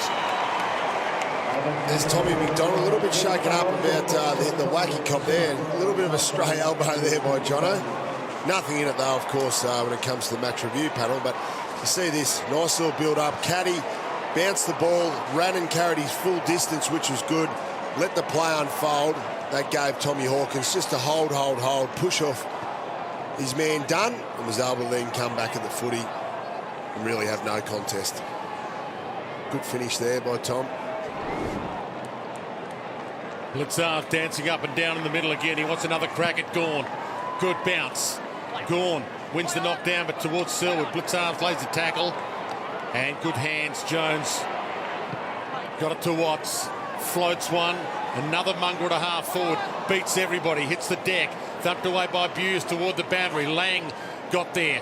Good tackle. Ross got him out of it. And now he's rolled into it. High tackle. Flicks it out to Brayshaw. Try and get the momentum back their way. Squeeze kick. Cut off by Enright. It's shaping as a nice story for Enright, just playing their way back in, him being one of the stars. He's been good again today, although he's just given that away to Howe. Well, it was really good team defence there by Melbourne. The forward press was excellent. They covered off the Blitzar's move on the other side of the ground through Jack Watts, and he was forced to find something that eventually wasn't there. And he's barely had a sniff today, Jeremy Howe. Kicked one goal last week. Hasn't had a kick yet. Of course, his kick was the goal that they needed last week. And that's to the top of the square. Discipline. Blitzards goes the fist instead. Not the mark. Hammered away by Gregson. And Dunn takes the saving mark for Melbourne. And again, another player, and that time Tom Hawkins is slipping over. They're looking for Max. The lights on at Simmons as he goes long in towards full forward once again. Motlock had a run at it, couldn't take it. Big Max is there lurking as usual. It's pulled in, and that could pay a price. Yes. Pulled it in and made no attempt to get rid of it. Saw Jones, copped a whack to the tailbone. Probably one of the worst spots to get hit.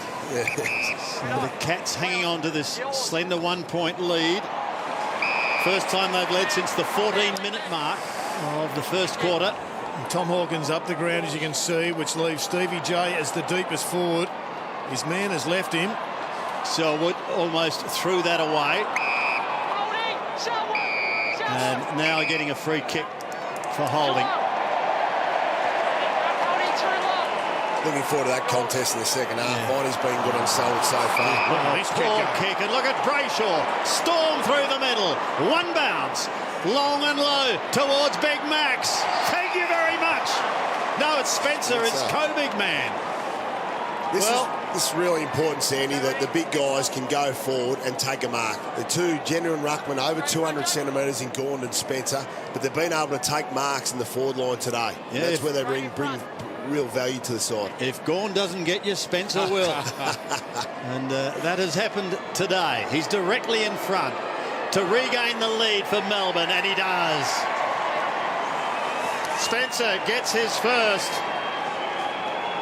But the big news for Melbourne was the intercept across that half-back line. Angus Brayshaw, he read it best. It was a horrible kick, not sure where it was going. He outread two really experienced players. He did. There's the kick. I'm not sure where Joel was heading it to, whether it was a long kick or sometimes players who lead change the direction at the wrong time. But he just outread it. He read it magnificently, and Spencer has not let them down with his shot at goal.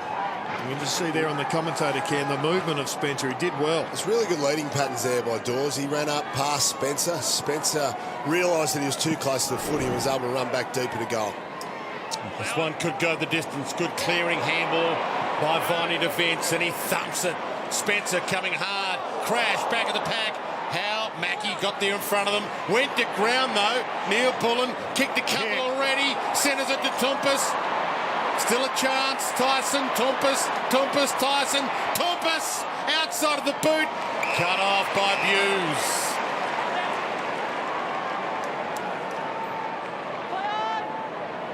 And every Cat fan takes a breath. Heads wide. And Walker puts it to grass. There's been a few dropped marks and missed tackles, and finally a tackle that sticks. Stokes get it a half back. Yeah, a ripping tackle. One arm pinned, making it virtually impossible not to drop the ball. So Melbourne hanging on to a 5-point margin as Buse has it at half back. Good manning the mark there by Bernie Vince. Been good at that all day, Melbourne. Vince has been good, hasn't he? Lumumba leads in the race. Now there's a free kick. It's going to come back. This is the one-on-one battle. I think has got goals written all over it. Just the body size of Johnson and the absolute footy smarts tends to suggest if you can get him closer to goal, you're going to get a bag for him. Yeah, compared to the size of Jetta, Lumumba somehow gets clear. Left-handed hand pass to Jetta. Finally, they go up towards Spencer. Oh, well read. Rove by Neil Bullen. Inside 50, it bounces. The race is on. Got to pick it up. On his own. And a good effort by Matty Jones, but he's claimed.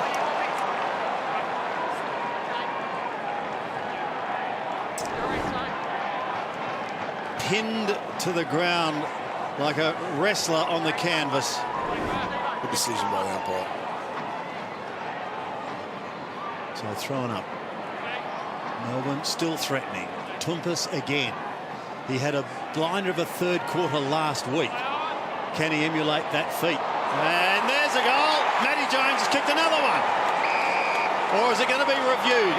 He may think this has touched the post. We'll have to wait and see. I believe it's a goal. Just want to make sure it wasn't touched before it crossed the line. So a review. Umpire's call is a goal. Please check to see if the ball wasn't touched before it crossed the line. Initial look at that, looks like it'll stay a goal, but certainly no protesting from Geelong or.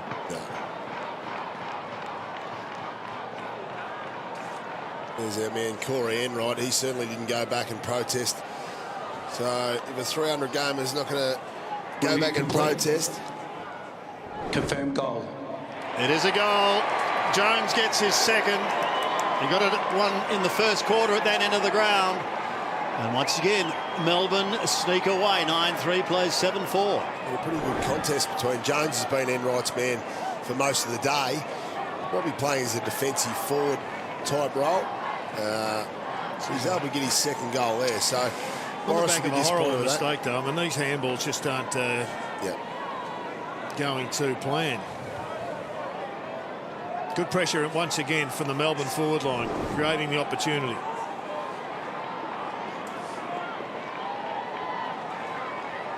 $30,000 silent people at the moment at Simmons Stadium.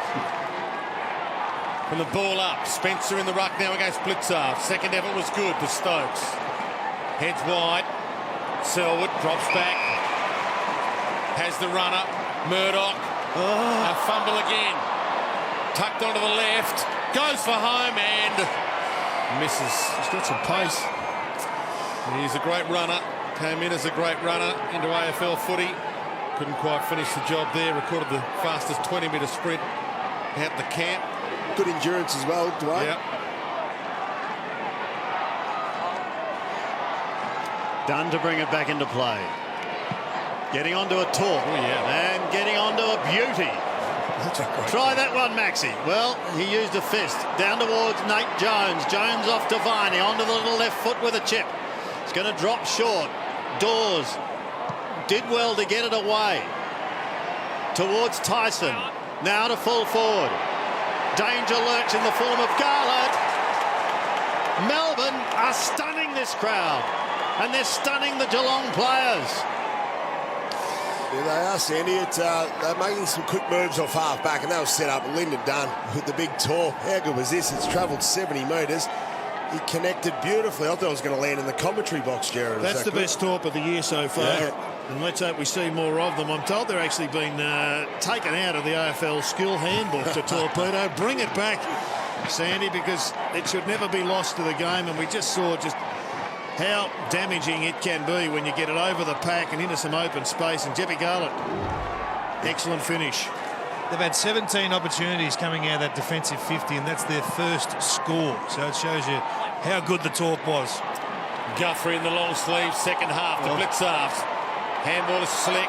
Lang got on the end of it from Gregson. Short, Walker. Could he be the man at full forward? Excellent ball movement that time by Geelong, mainly by hand. The kick got the target, but it was half a mung, but gives them an opportunity to fight back, because it's getting to dangerous levels, this John O'Brien. It is. See how this young fella can go. He's normally a pretty good shot at goal. 5th year at Geelong for Josh Walker. Grandfather Peter, of course, a Geelong premiership player. Speaking of mungs. And he lives up to the expectations. Straight through the middle, Jared. What are you talking about? It's all about how many, not how you did it. Correct. Because that one got nowhere near the centre of his foot. But this is really good work by Cam Guthrie. Fought hard to get it out. Good slick handball.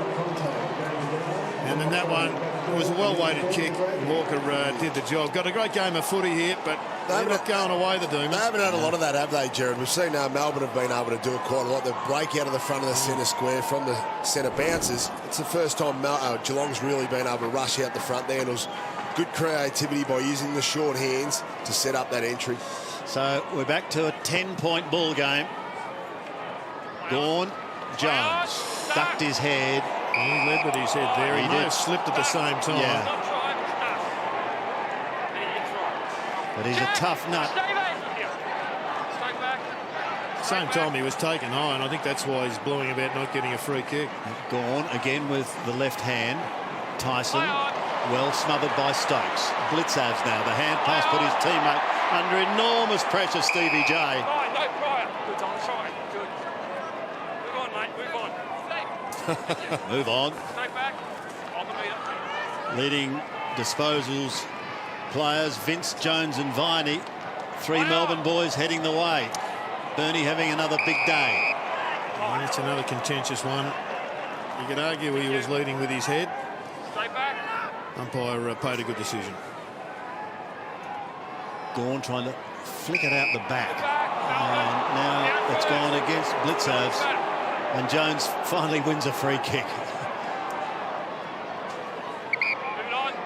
Just about every player in the front half of the ground. Selwood affects the spoil, pushes it over the line. They're just hanging on by their fingertips at the moment, Geelong. Nothing clicking for Corey Enright's big day as yet.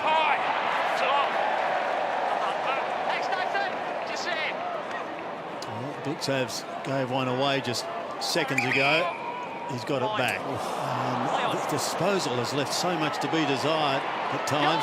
Caddy gives it back to Stokes. Stokes long and low to Kirstens, who takes a fine diving mark. No, he doesn't. He dropped it in opposition to Lumumba, and Heretier recovers well. Well, it's a good effort by Josh Caddy to break the line, get the disposal away, and then push up and get involved in this after Shane Kirsten dropped that footy. He's been one of the very few to come out of the stoppages with any speed today, Josh Caddy. Guthrie had it for a moment. Locked up, Selwood sneaks it past Watts to Stokes, who pokes it up towards the 50. Kirsten, yeah, that was undisciplined.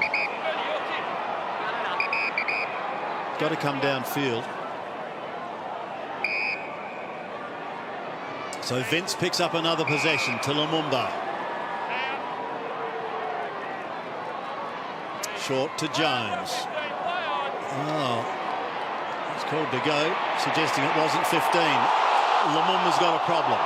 He finally gets it back to Jones, who goes with the left foot up towards centre wing. Aiming to see it topped off once again by Gregson. Lang marks on the wing now. Got to get around Matt Jones. Decides to give it to Stevie J, who gives a little ground once more. Back to Blitzarves. He goes long, up towards the 50. Smashed away by Tyson. Viney goes with another one to Nathan Jones. Vince. Just getting good numbers back there with Geelong going sideways to go forwards.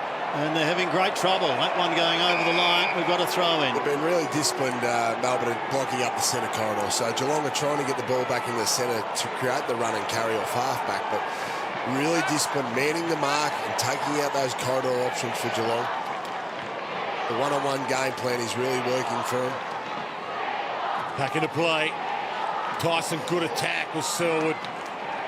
Guthrie tucked into the pocket. Hawkins manhandled and does some manhandling of his own. Gets away with it. It's a good battle. Really good battle. Oh, yeah. Dunn gives him a little one place for a free. Stays down. The crowd enjoying this. Standing room at the city end here at Simmons Stadium. The new stand will go in next year. Darcy Lang! The local boy does good. She's a fan of play here. Fantastic, yes. He was able to come out there. Let's say, just like a little bit of speed coming out of some of these stoppages, but Lang, he's certainly been up and about today. He's able to get there, forward of the contest. You can see the movement. This is what Geelong needs. They need to get more movement around these stoppages. Lang was able to go through there. I haven't seen enough of that movement today by Geelong players at all. Lang was able to get through there. Starts to open up some holes. Nice little soccer finish there towards the end as well. And we're back once again to a 4-point margin.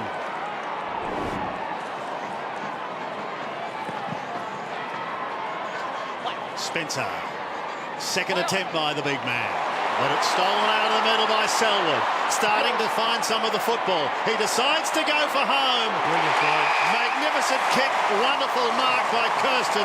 And he'll go back to try and kick the goal that once again regains the lead for Geelong. Well, once again, this time was out the front of the centre stoppage. It's been the last two, hasn't it, James, for Geelong? I think they got the first and then the last two.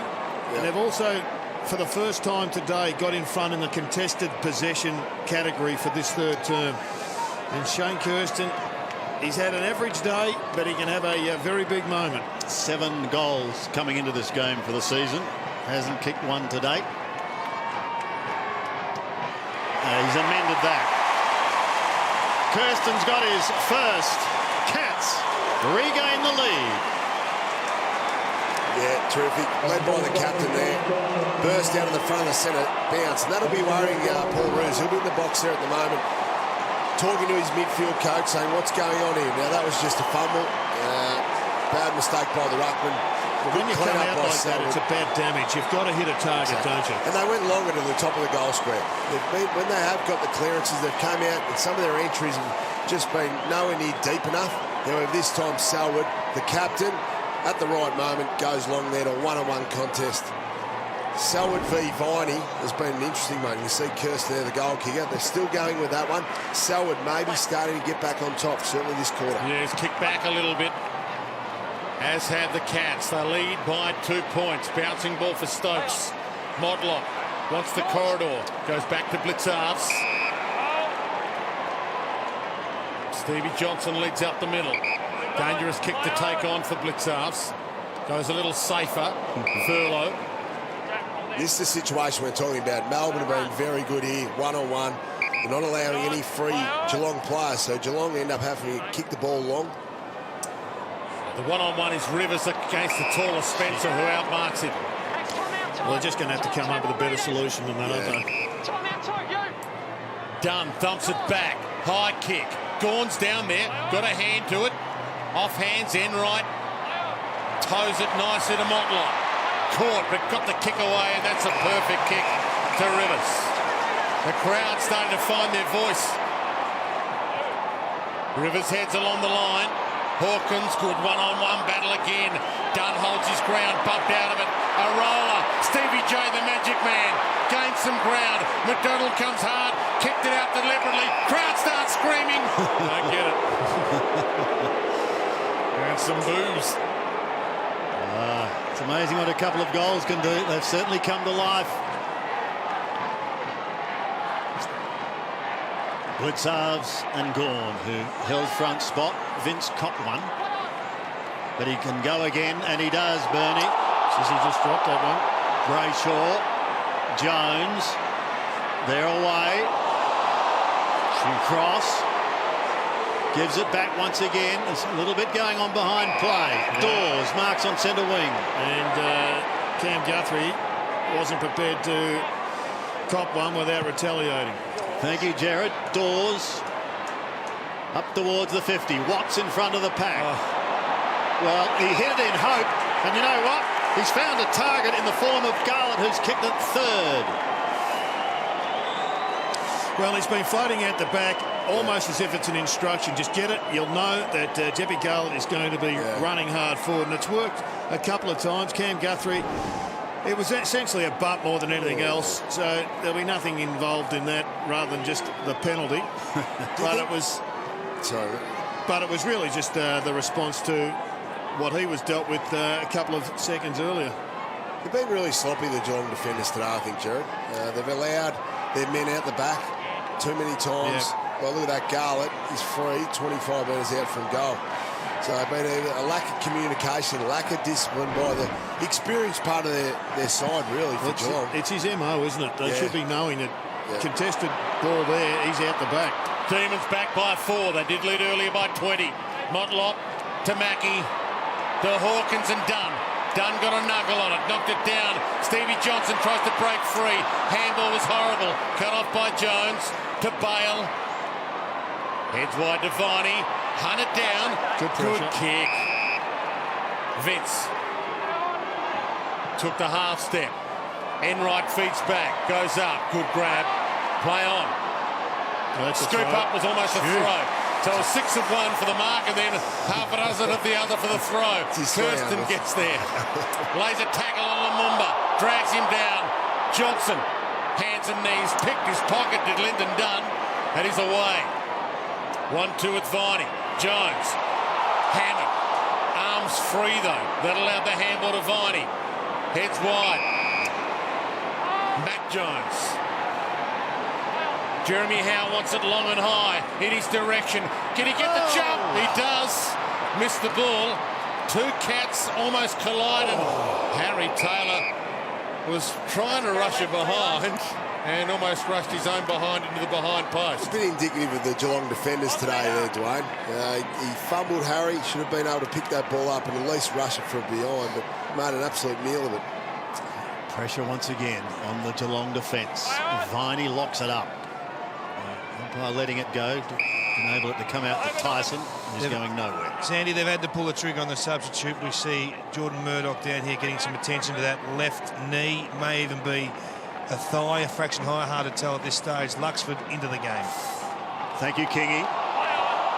Thurlow this time does the defending.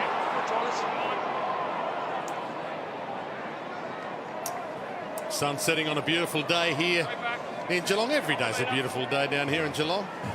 Lights are on. Super salesman. Here we go again then. But it is, you're right, a lovely day. Cross. It doesn't feel beautiful down here, I can assure you. We were waiting for that, Kingy. Well, can Big Max or Chris Dawes pluck another contested mark close to the goal square? Well, they're all down there. So too Chris Dawes. He goes in towards full forward. Howe there as well. Dawes tries to steal it with strength. Can't get away. Snap around the body. It's great play by Chris Dawes. He just barged his way through. He did. He did his job. Jeppy just couldn't quite complete it. So just the one behind as Thurlow will bring it back into play. The margin now 5 points. And belted over the line by Spencer. Good result there for Melbourne. A crucial 3.5 minutes now. They need the captain, Tandy, and Jared. They need the captain, Brand, to stand up. Joel Selwood, they've gone to him many times, but boy, they need him in this next 35 minutes. And speak of the devil, here he goes, taken high, and will be free kicked. He wants to get on with the job. Again, his handball is astray. Brayshaw is claimed. A cry of ball goes up around the arena. All to no avail, though. King, it's un-Geelong-like. Like that handball is indicative of their play today. Just been sloppy with their skills. They have. They've been under enormous pressure, and credit to Melbourne for that. But this is as sloppy as I've seen Geelong for some time. And normally they can make errors, but it's in a really aggressive mindset and a really aggressive position through the corridor of the ground. But there hasn't been that damaging mode that we normally see, the high risk, high reward brand. I mean, they've only kicked 10 goals. I mean, you come down to Geelong in years gone by, they'd have that at half time. And look at this, not only the blood roll for Joel, but he's having plenty to say.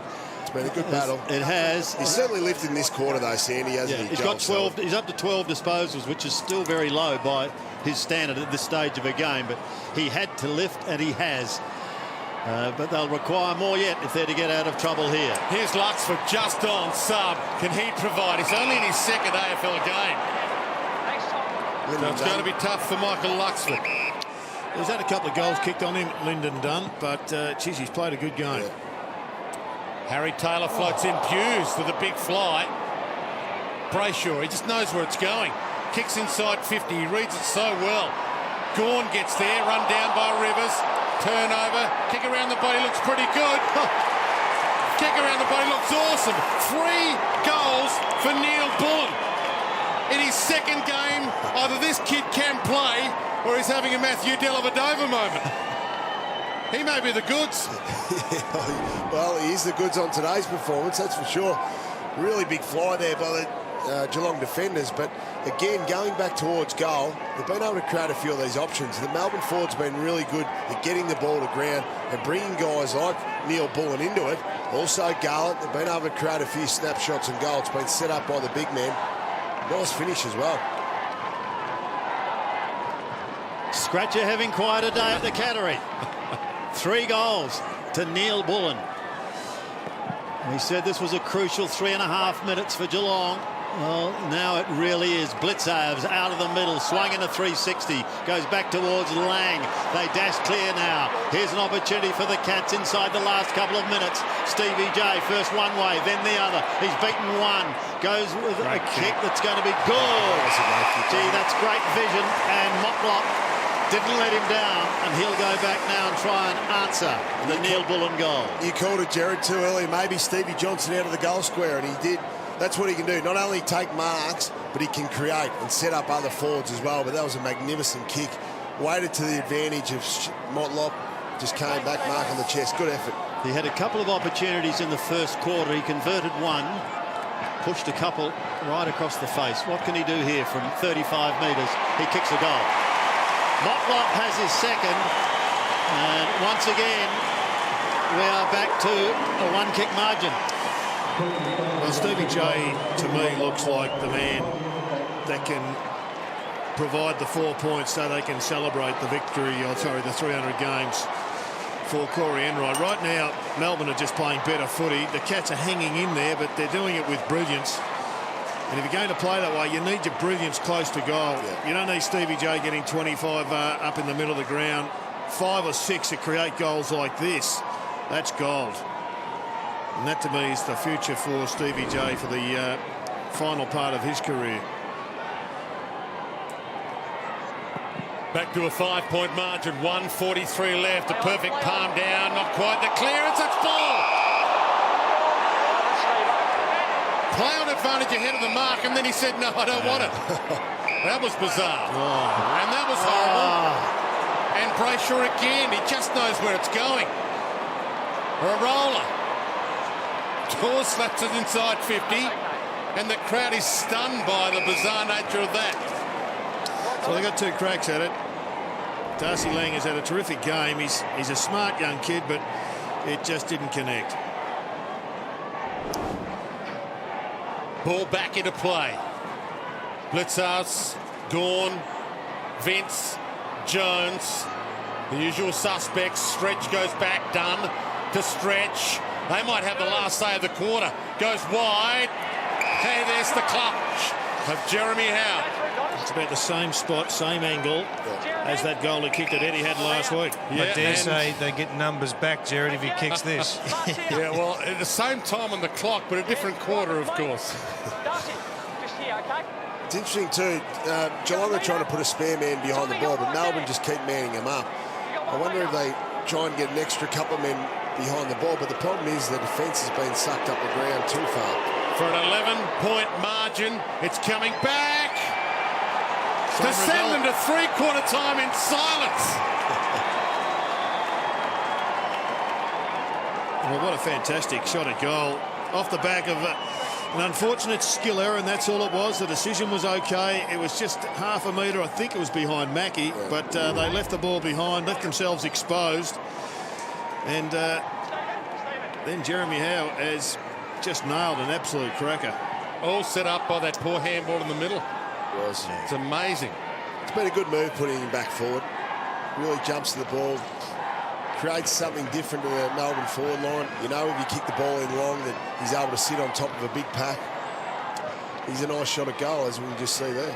An 11-point ball game.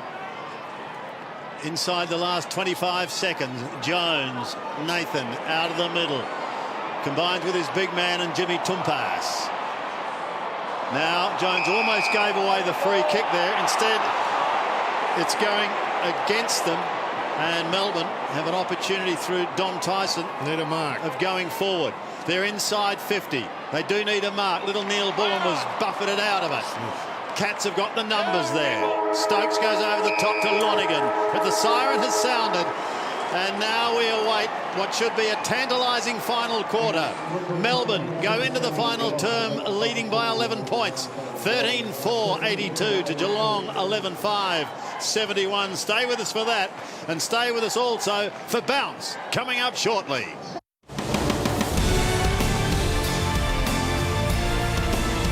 What a setup for the final quarter here at Simmons Stadium.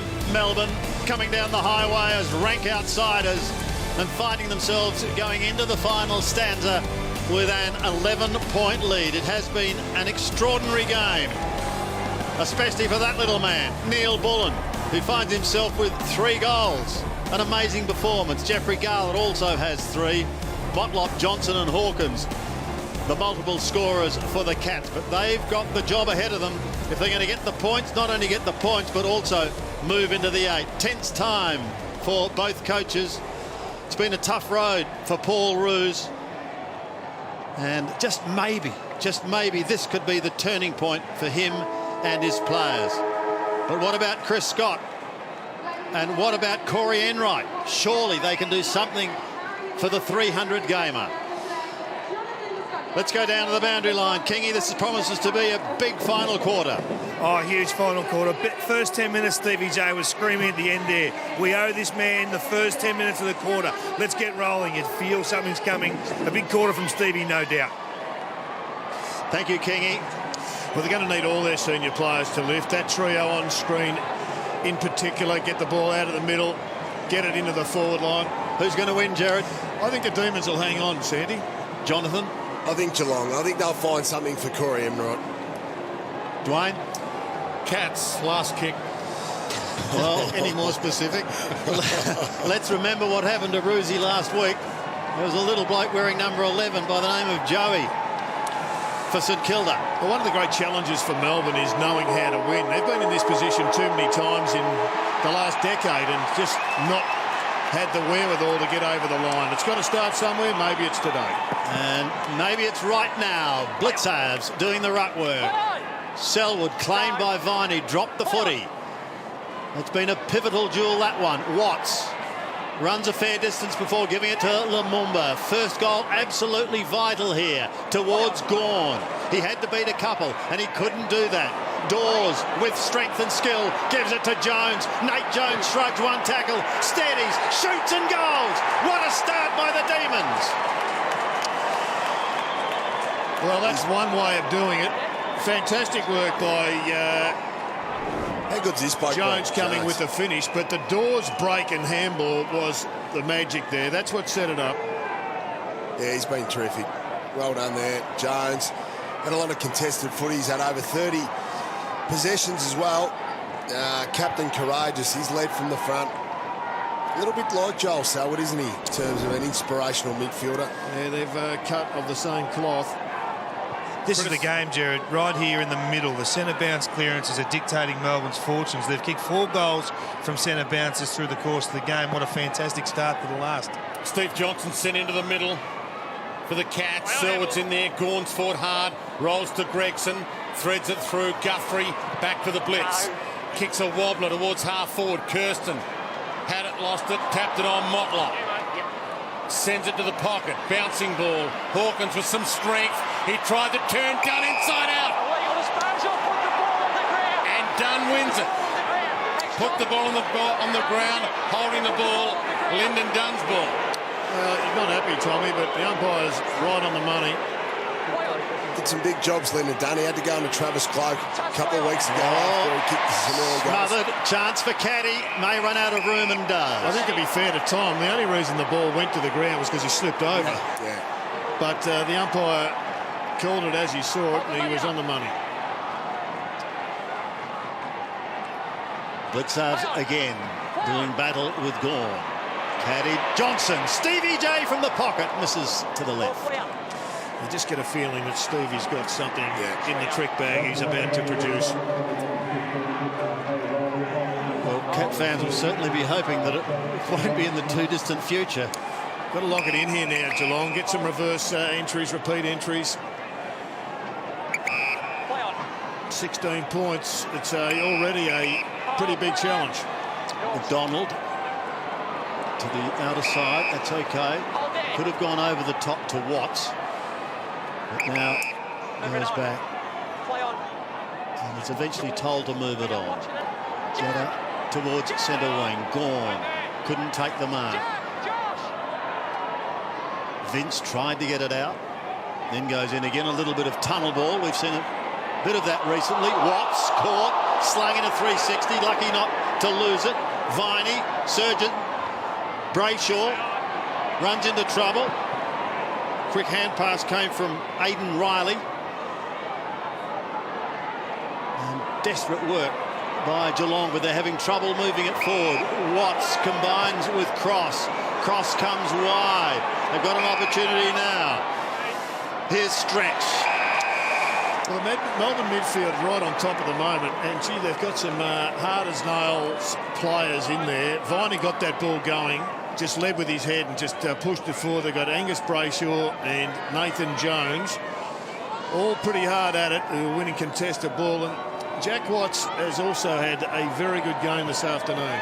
Jeremy Howe kicked a sensational goal just before the three-quarter time siren at the other end. Is he going to emulate that feat?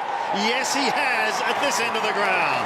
Howe has 2 vital goals, and Melbourne have kicked clear to lead by 14 points, 12 points. And it is the biggest upset brewing of the year, I believe, Jared. Especially after that kick. Melbourne by 20-odd points now. 22, I'm going. 22 points. We're only early in this last quarter. My abacus is broken. But the work around the stoppage has been really good. This is a nice little build-up. And young Stretch has been pretty good today. Really like Howe in the forward line. And he's worried about his back. They've already jumped with their subs, so Jimmy Toompa subbed out. And now Howe, who's kicked a couple of critical goals, talking to the doctors. This is the biggest margin of the game. 22 points. Cats on the ropes at home. Umpire's gone down. Selwood's gone. Sharon. Hawkins. Well, that's number 1 out of their playbook. Selwood out of the middle, onto the Hawkins' chest or arms. He goes back, kicks a goal. They're going to need a couple of nice, easy ones to get themselves back into striking distance. I know there's 16 and a half minutes to go, but this is a massive kick in the context of the game. He's got 2 straight. And there's a hush at Simmons Stadium. The crowd know exactly what Jonathan Brown just said. This is critical. You'll hear them go up. It's a wobbler off the boot, and it's just scraped in for a behind. This was the last centre bounce, and he just clipped a toe and over he went. The umpire. Well, he hit that torpedo as well as anybody has ever hit one. I'm not sure why he'd go short. 21 points is the margin. Dunn goes to the outer side. Blitzarves forced to defend against Gawn. A high tackle on Brayshaw. So he'll get Melbourne out of the immediate danger zone.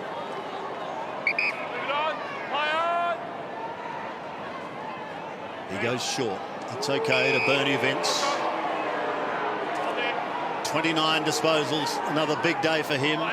Nathan Jones has had 32. They're the two most prolific for the Cats. Tommy McDonald now. Enright from behind. They've hit him in the face, in actual fact, as he attempted to spoil. It was a touched ball, so it has gone over the line. We'll have a look at that again. The Enright Falcon. Oh, bang.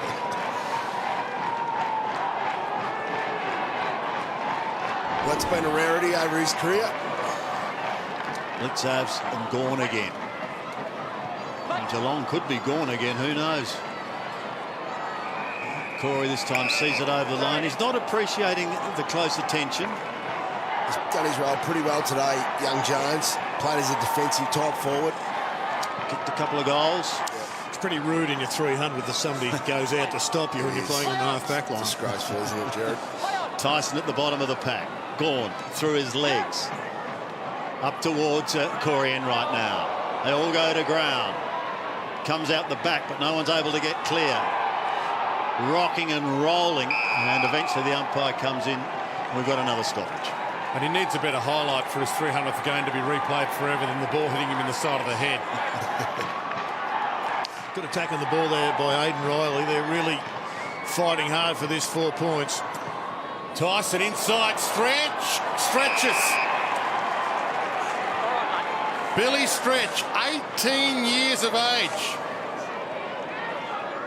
And boys, there's some Glenelg representation from kids in this game. You got Neil Bullen, Billy Stretch, Jordan Murdoch, Corey Gregson, throwing Andrew Mackey if you're talking about Glenelg players just in this game alone. And he lines up with one of the biggest kicks of his life. The Cats are at breaking strain. How cool was that kick? Great work.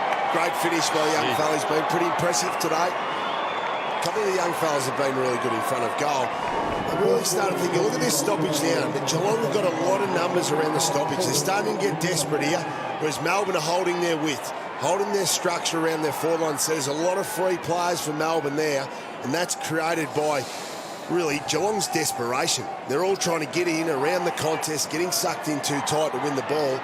You've got 3 Melbourne players inside their own 50.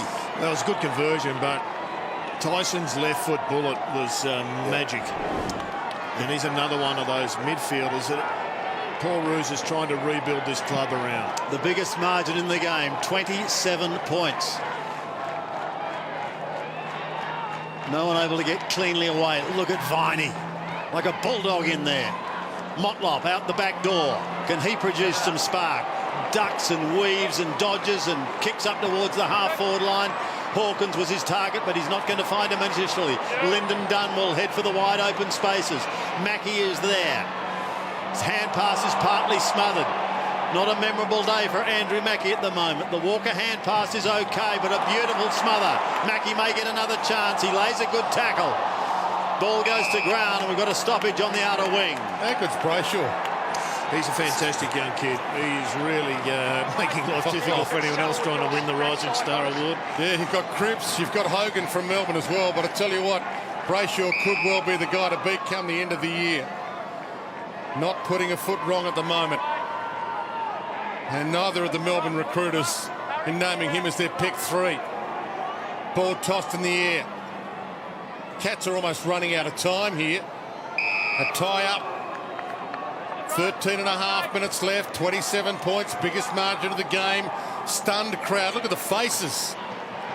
This isn't what they came for. They came for the celebration. Vince. They've won the last 10 against Melbourne, the Cats. They just don't lose to Melbourne, especially at home. Blitzars. Walker. Flicks it up just in time. Thurlow pumps it. After disposal, it's a holding free. And it's going to be Hawkins' ball. Yeah, Lyndon Dunn hasn't done a lot wrong either. Definitely there, though, Dwayne. Hawkins ran back towards goal and was about to break back at the kicker. And he certainly got a good push-off on Dunn, but Dunn grabbed the scruff of the neck. Let's see it here. Yeah. Just coming back. He goes to release there. And Dunn wouldn't allow him off it. So the free kick was definitely there. Well, Lyndon's saying he grabbed his jumper first. Reality was he wasn't going to get near the ball, so he probably miscued on his assessment. Again, everybody takes a breath. Every fan here waits in hope. And he misses. That's 2 to this end in this quarter that have been very kickable. Looks the most likely, though. I'd like to see all the other forwards clear out and leave Tom Hawkins one out with the whole 50-metre area to himself. Just guided those last 2 shots at goal. I think everyone trying a bit too hard to win it for Corey rather than just playing to the systems. Remember, it was 2005, the last time that Melbourne beat Geelong. Billy Stretch would have been 5 years old. Here's Howe, close to the boundary line. Still going, but there's been a whistle. I'm here, I'm through.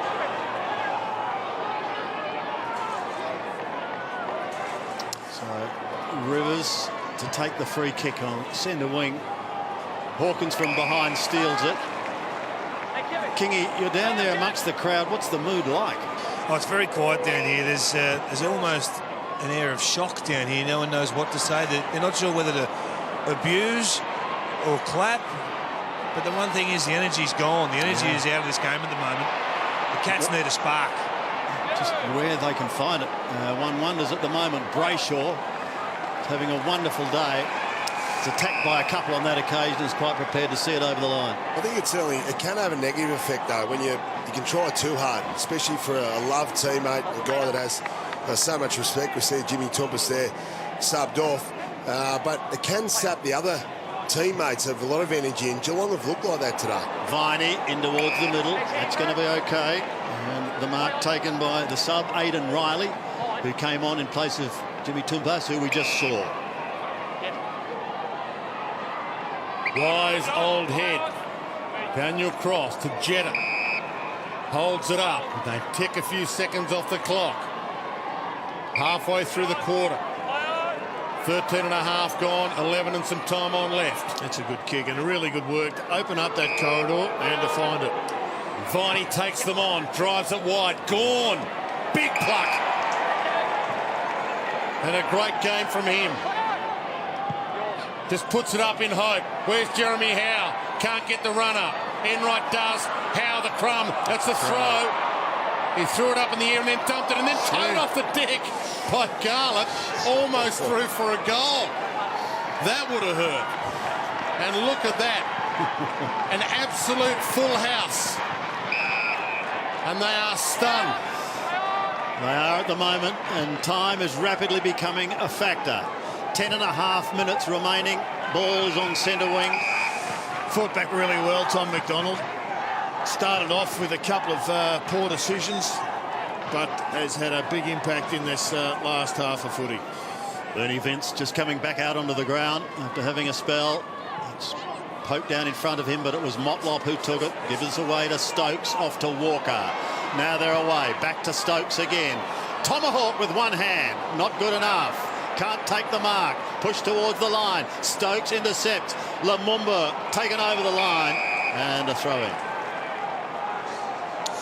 Well, they're just 10 minutes away, Melbourne, of giving the claim that this club has improved some justification. And this is a big victory if they can get across the line here, Brownie, for Paul Roos and all of the group that are trying to get this club back on its feet. I'm glad you mentioned that, because they planned for this really well. And the players have executed that game plan. Good planning by Paul Roos and his team. Here's Caddy with an opportunity now. He's been given the ball right on the 50-metre line, but he's going to be kicking from 55. The planning's done, but it's the players now have to execute and get it across the line. They found out last week that it is not over until it's over. Caddy's kick straightening up, but it's not going to be enough. And through for one behind. 26 points, the margin. Lyndon Dunn has been tireless today. Goes to himself and then goes long to the outer side where there's a big pack of players. Dawes close to the boundary line, taken over. He's had a good return. Chris Dawes.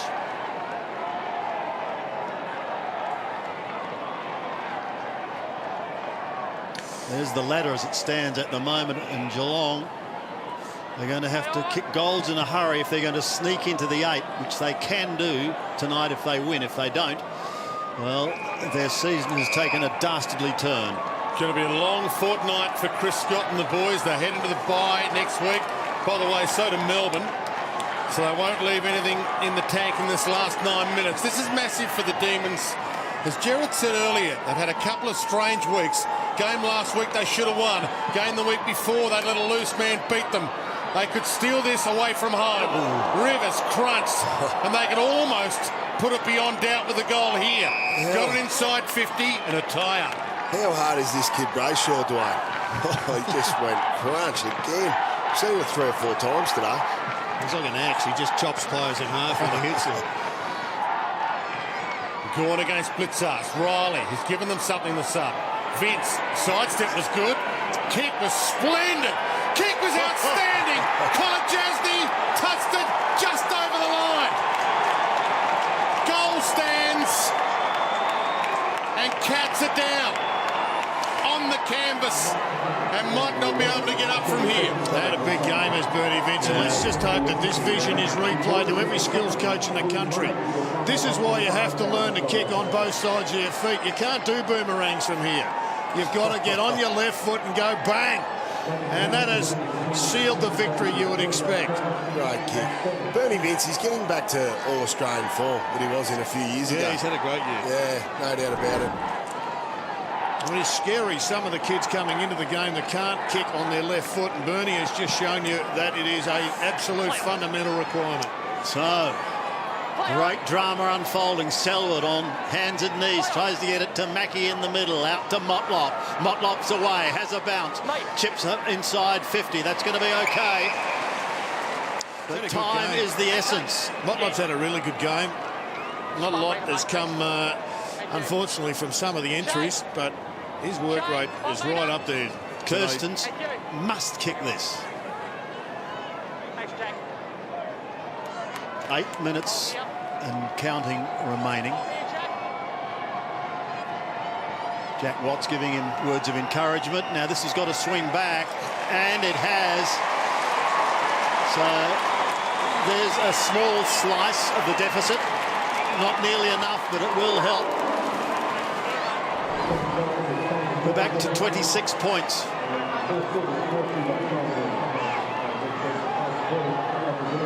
Yeah, certainly had some speed there.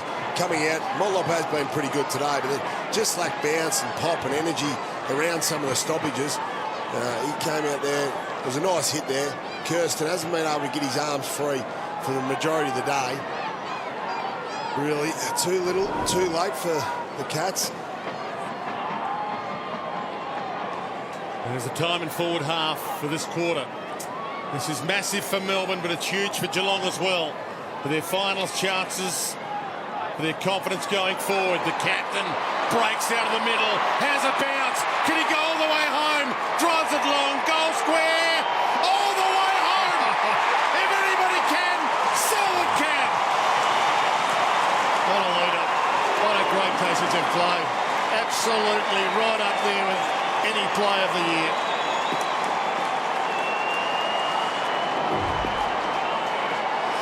Just when the game situation dictated that the captain had to lift, and he's done it. He's willed himself.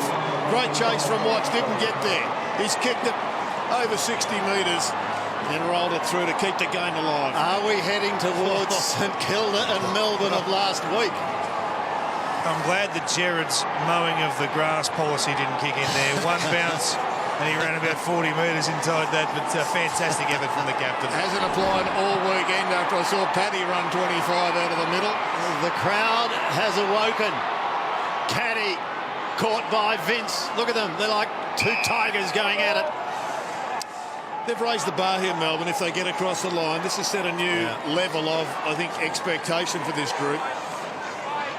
This is, they play to this standard, they can take it up to any side in the middle of the ladder and below. 20 points the margin.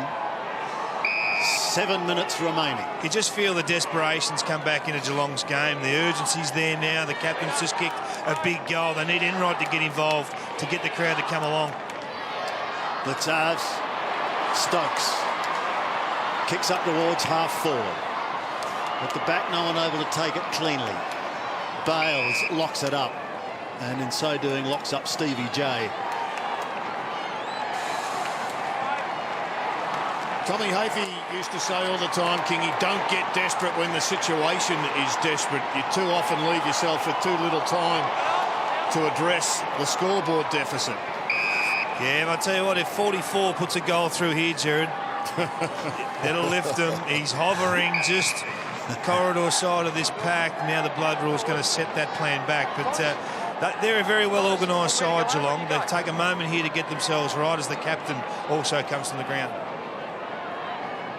62 goals in his career, Enright. Hasn't kicked one for a couple of years. But that would certainly lift the crowd. Yeah, you're right. No, hang on. Yep. So, thrown up. And a hurried kick by Enright goes to Kirsten. He needs a kind bounce. Well, he gets a bounce, but it results in a behind. I don't understand that, Sandy. Tom Hawkins is up there at the stoppage. Why isn't he at the top of the goal square, one out on his own? They've got Darcy Lang back there as the full forward. Now, surely that wouldn't be coming from the coach's box. Torpedo, Sandy. Yeah, well, he's gone to himself again, and he's headed in that same direction to the outer side, hoping for Gawn. Not to be. Stokes could have been taken high. They pounce on it once again. He was stiff there, Stokes. That looked high. Yeah, he's holding his head as Matty Jones also picks himself up. Hands over the footy. Latarves beaten. No kick away. Nothing clean at the moment. It passes Caddy on the outer side. Gawn did well for a big man to Tyson. Off to Matt Jones. He goes longer. A bounce that just sits. Well, Dasney is caught by Chris Dawes.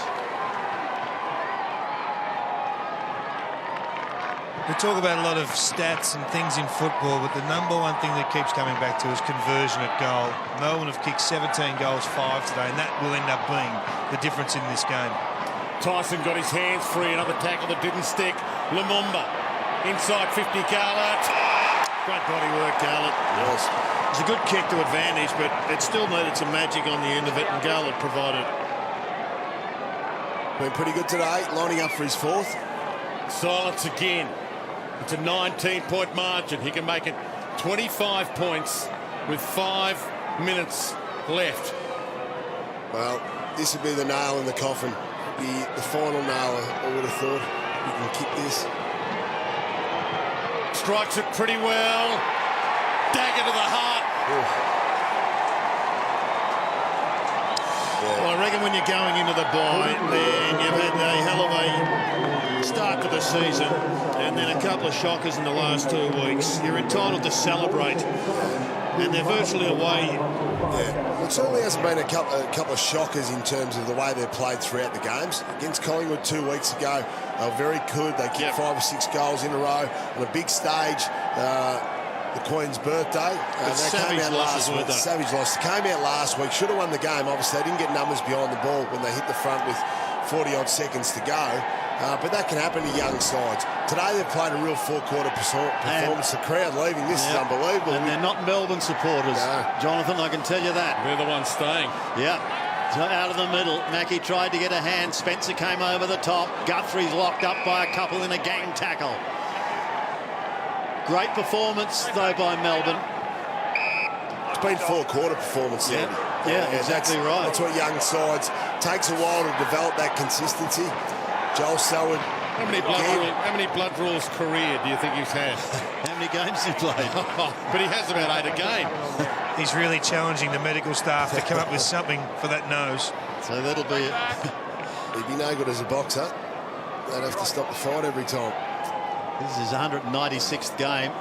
Might give you some idea. Multiply by 5 and you'd be out right. So inside the forward 50 once again. But 4 minutes and 44 seconds tells a sorry tale for Geelong. But a fourth win of the season for the Melbourne Footy Club. They've had to endure so much. Their fans have had to endure so much for so long. Slight problem there with the GPS. Enright affects a spoil, pushes down to Motlop, who's trying to get them inside 50, get past Watts. He does that, but then the kick slews off the side of the boot, goes in towards the pocket.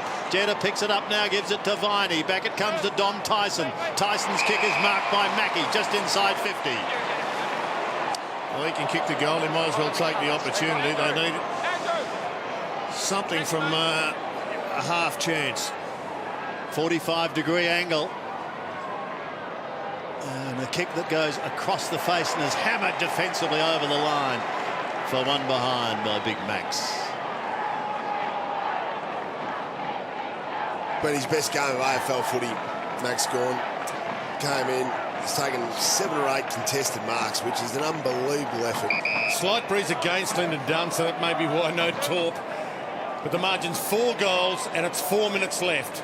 That's the equation for the Cats, who should fight this out, you would think, and make Melbourne earn it. Quick hammer away, Kolodjasny to take it. Chris Scott perplexed.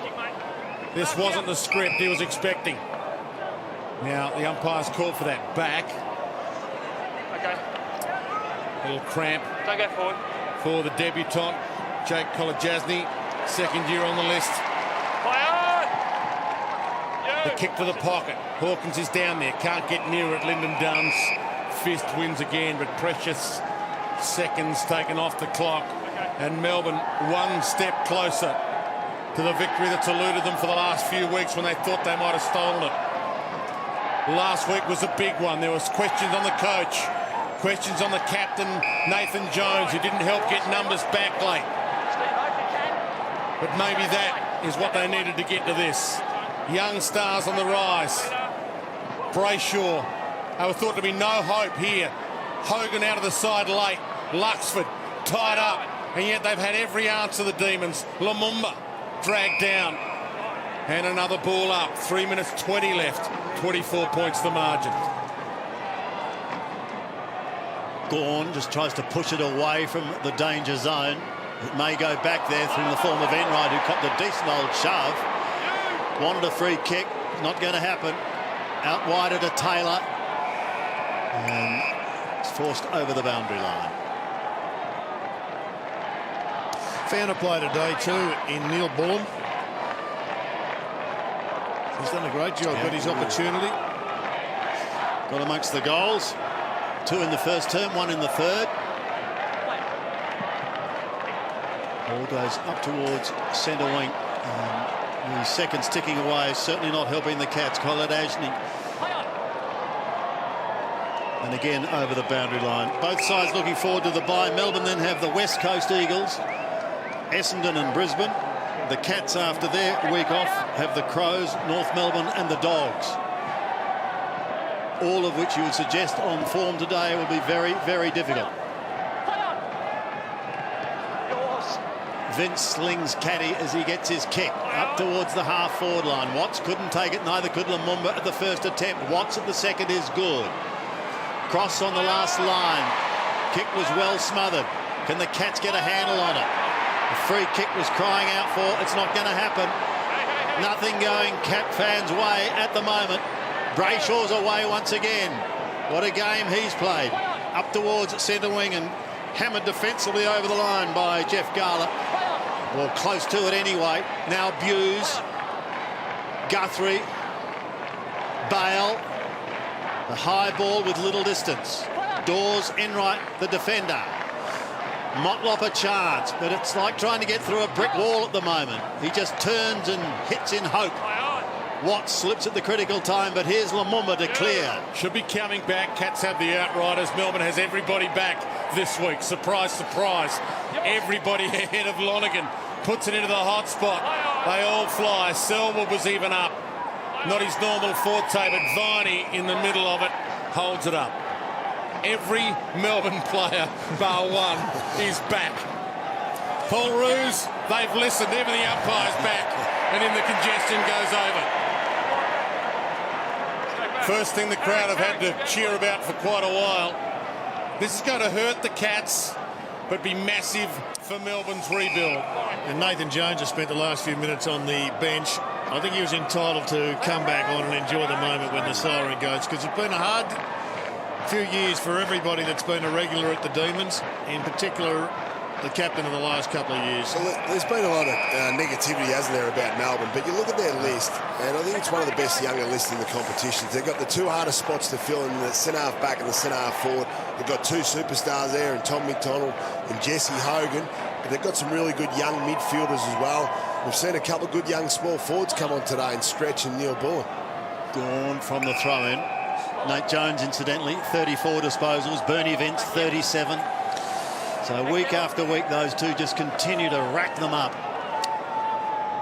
And it was such an important goal, that first one at the start of this quarter, coming from the skipper. We saw one response from the Geelong skipper, but I think it gave everybody some confidence playing for Melbourne when Jones pushed that goal through. And he has been restricted, Joel Selwood, to 16 disposals. So he's had another big game. The job's been done by him.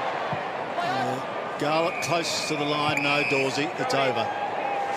Yeah, it has been a good effort by Viney. Dawes coming back into the side's been a good inclusion, come back from injury now, just gives him some good structure, especially with the loss of Jesse Hogan leading into this game. Hasn't had a huge amount of the footy, but he's contested really well. Like all the other Melbourne forwards, the aerial work has been terrific today. They at least have gotten the ball to ground, but they've taken a lot of contested marks as well. Gone out of the air, but straight down towards Caddy. He couldn't take it. Viney tries to get out of him away. Push. He shows strength. Guthrie caught. Dropped the footy. Caddy couldn't take it. Vince. Possession number 38. Goes up towards the half-forward line. Buse can't get front spot. He's pushing and he's shoving and he's trying, but Riley's holding him at bay. Well done by Aidan Riley and Spencer.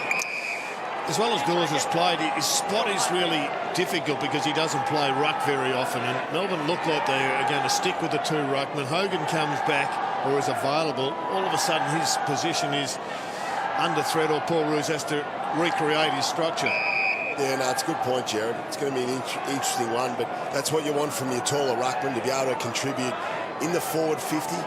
If they can't contribute in the forward 50, their place in the side is at jeopardy. Demon fans cheering behind the goals. Nathan Jones straight in the air, marked by Stokes, but it'll all to be for no avail. Enright might have the last kick in his 300th game, but this wasn't the script. Melbourne came here, wrote their own script, turned a love story into a horror show. But they've broken the drought away from home, the Demons. A 24-point win at Simmons Stadium after the Cats had won the last 10 in a row against Melbourne. Maxie Gorn, how good was he today? He'd definitely get the 3 votes, I would have thought, Jared. He was so influential, wasn't he? And it's a great performance by Max, but now he's raised the bar. It gives him a reference point to aspire to. Yeah, it does. Well, a number of players were sensational today.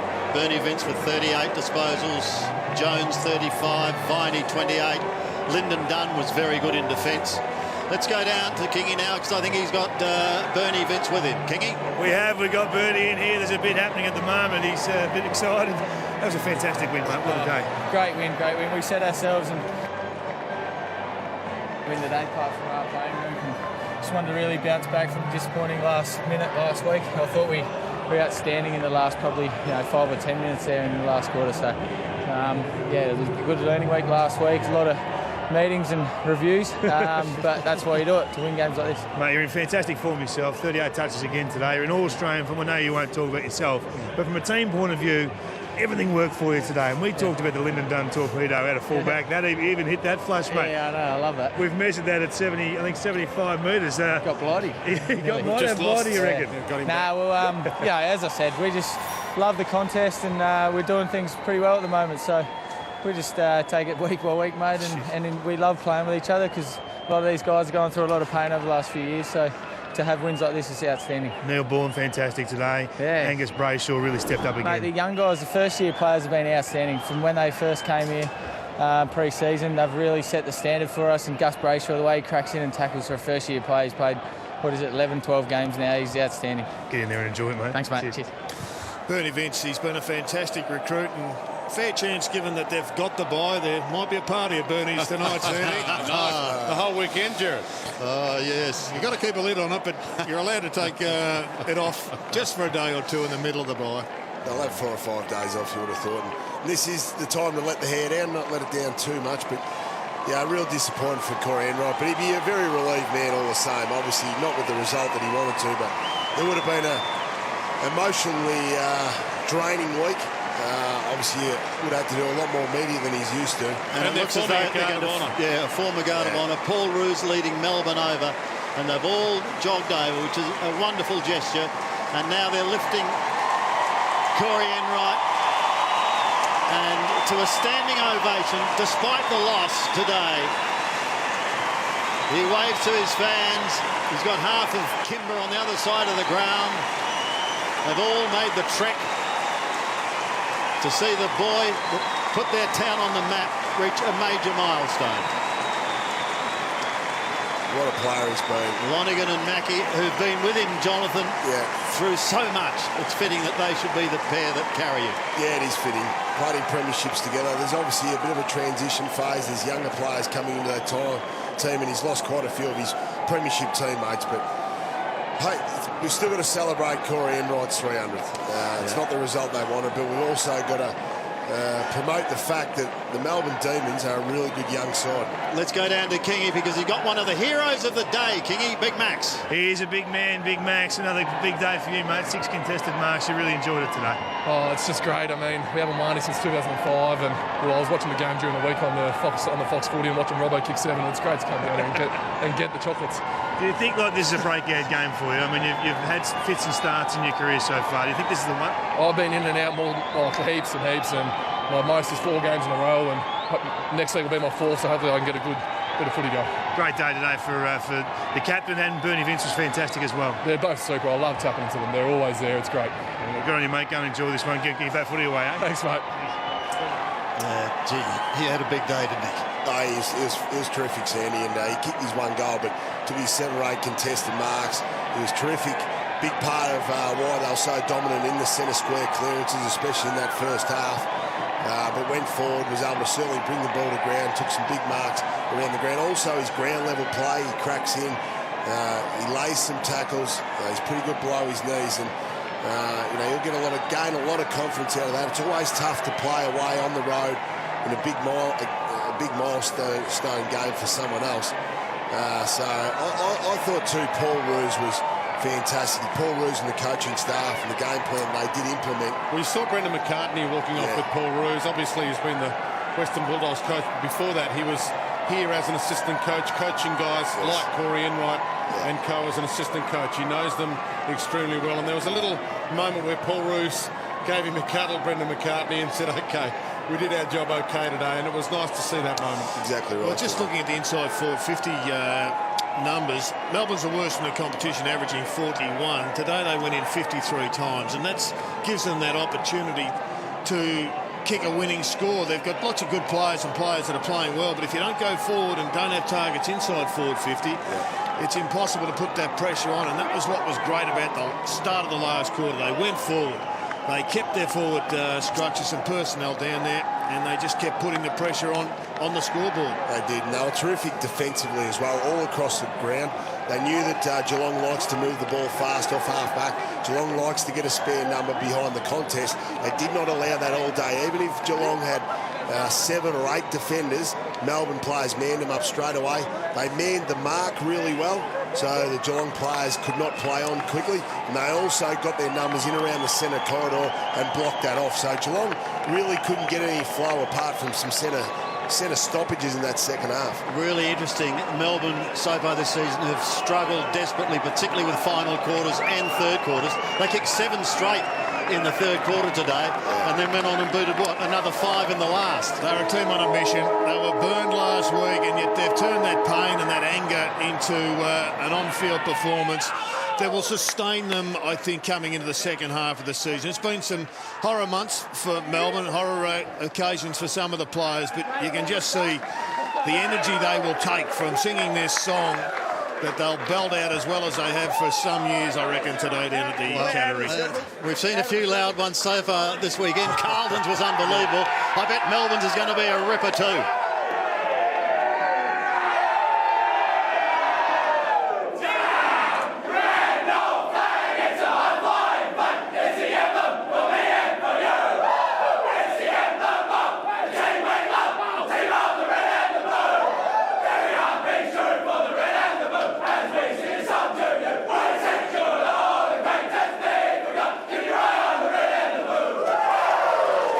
I think we can say that's sung with a fair amount of passion, perhaps a little bit of relief too, but well done. They've notched their 4th win of the season.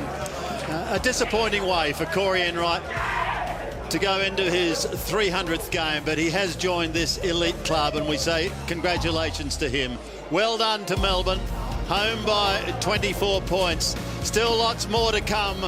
The ringmaster, Jason Dunstall, is assembling the posse, and after this break, Bounce is going to be screaming onto your screens. So stay with us on Fox Footy.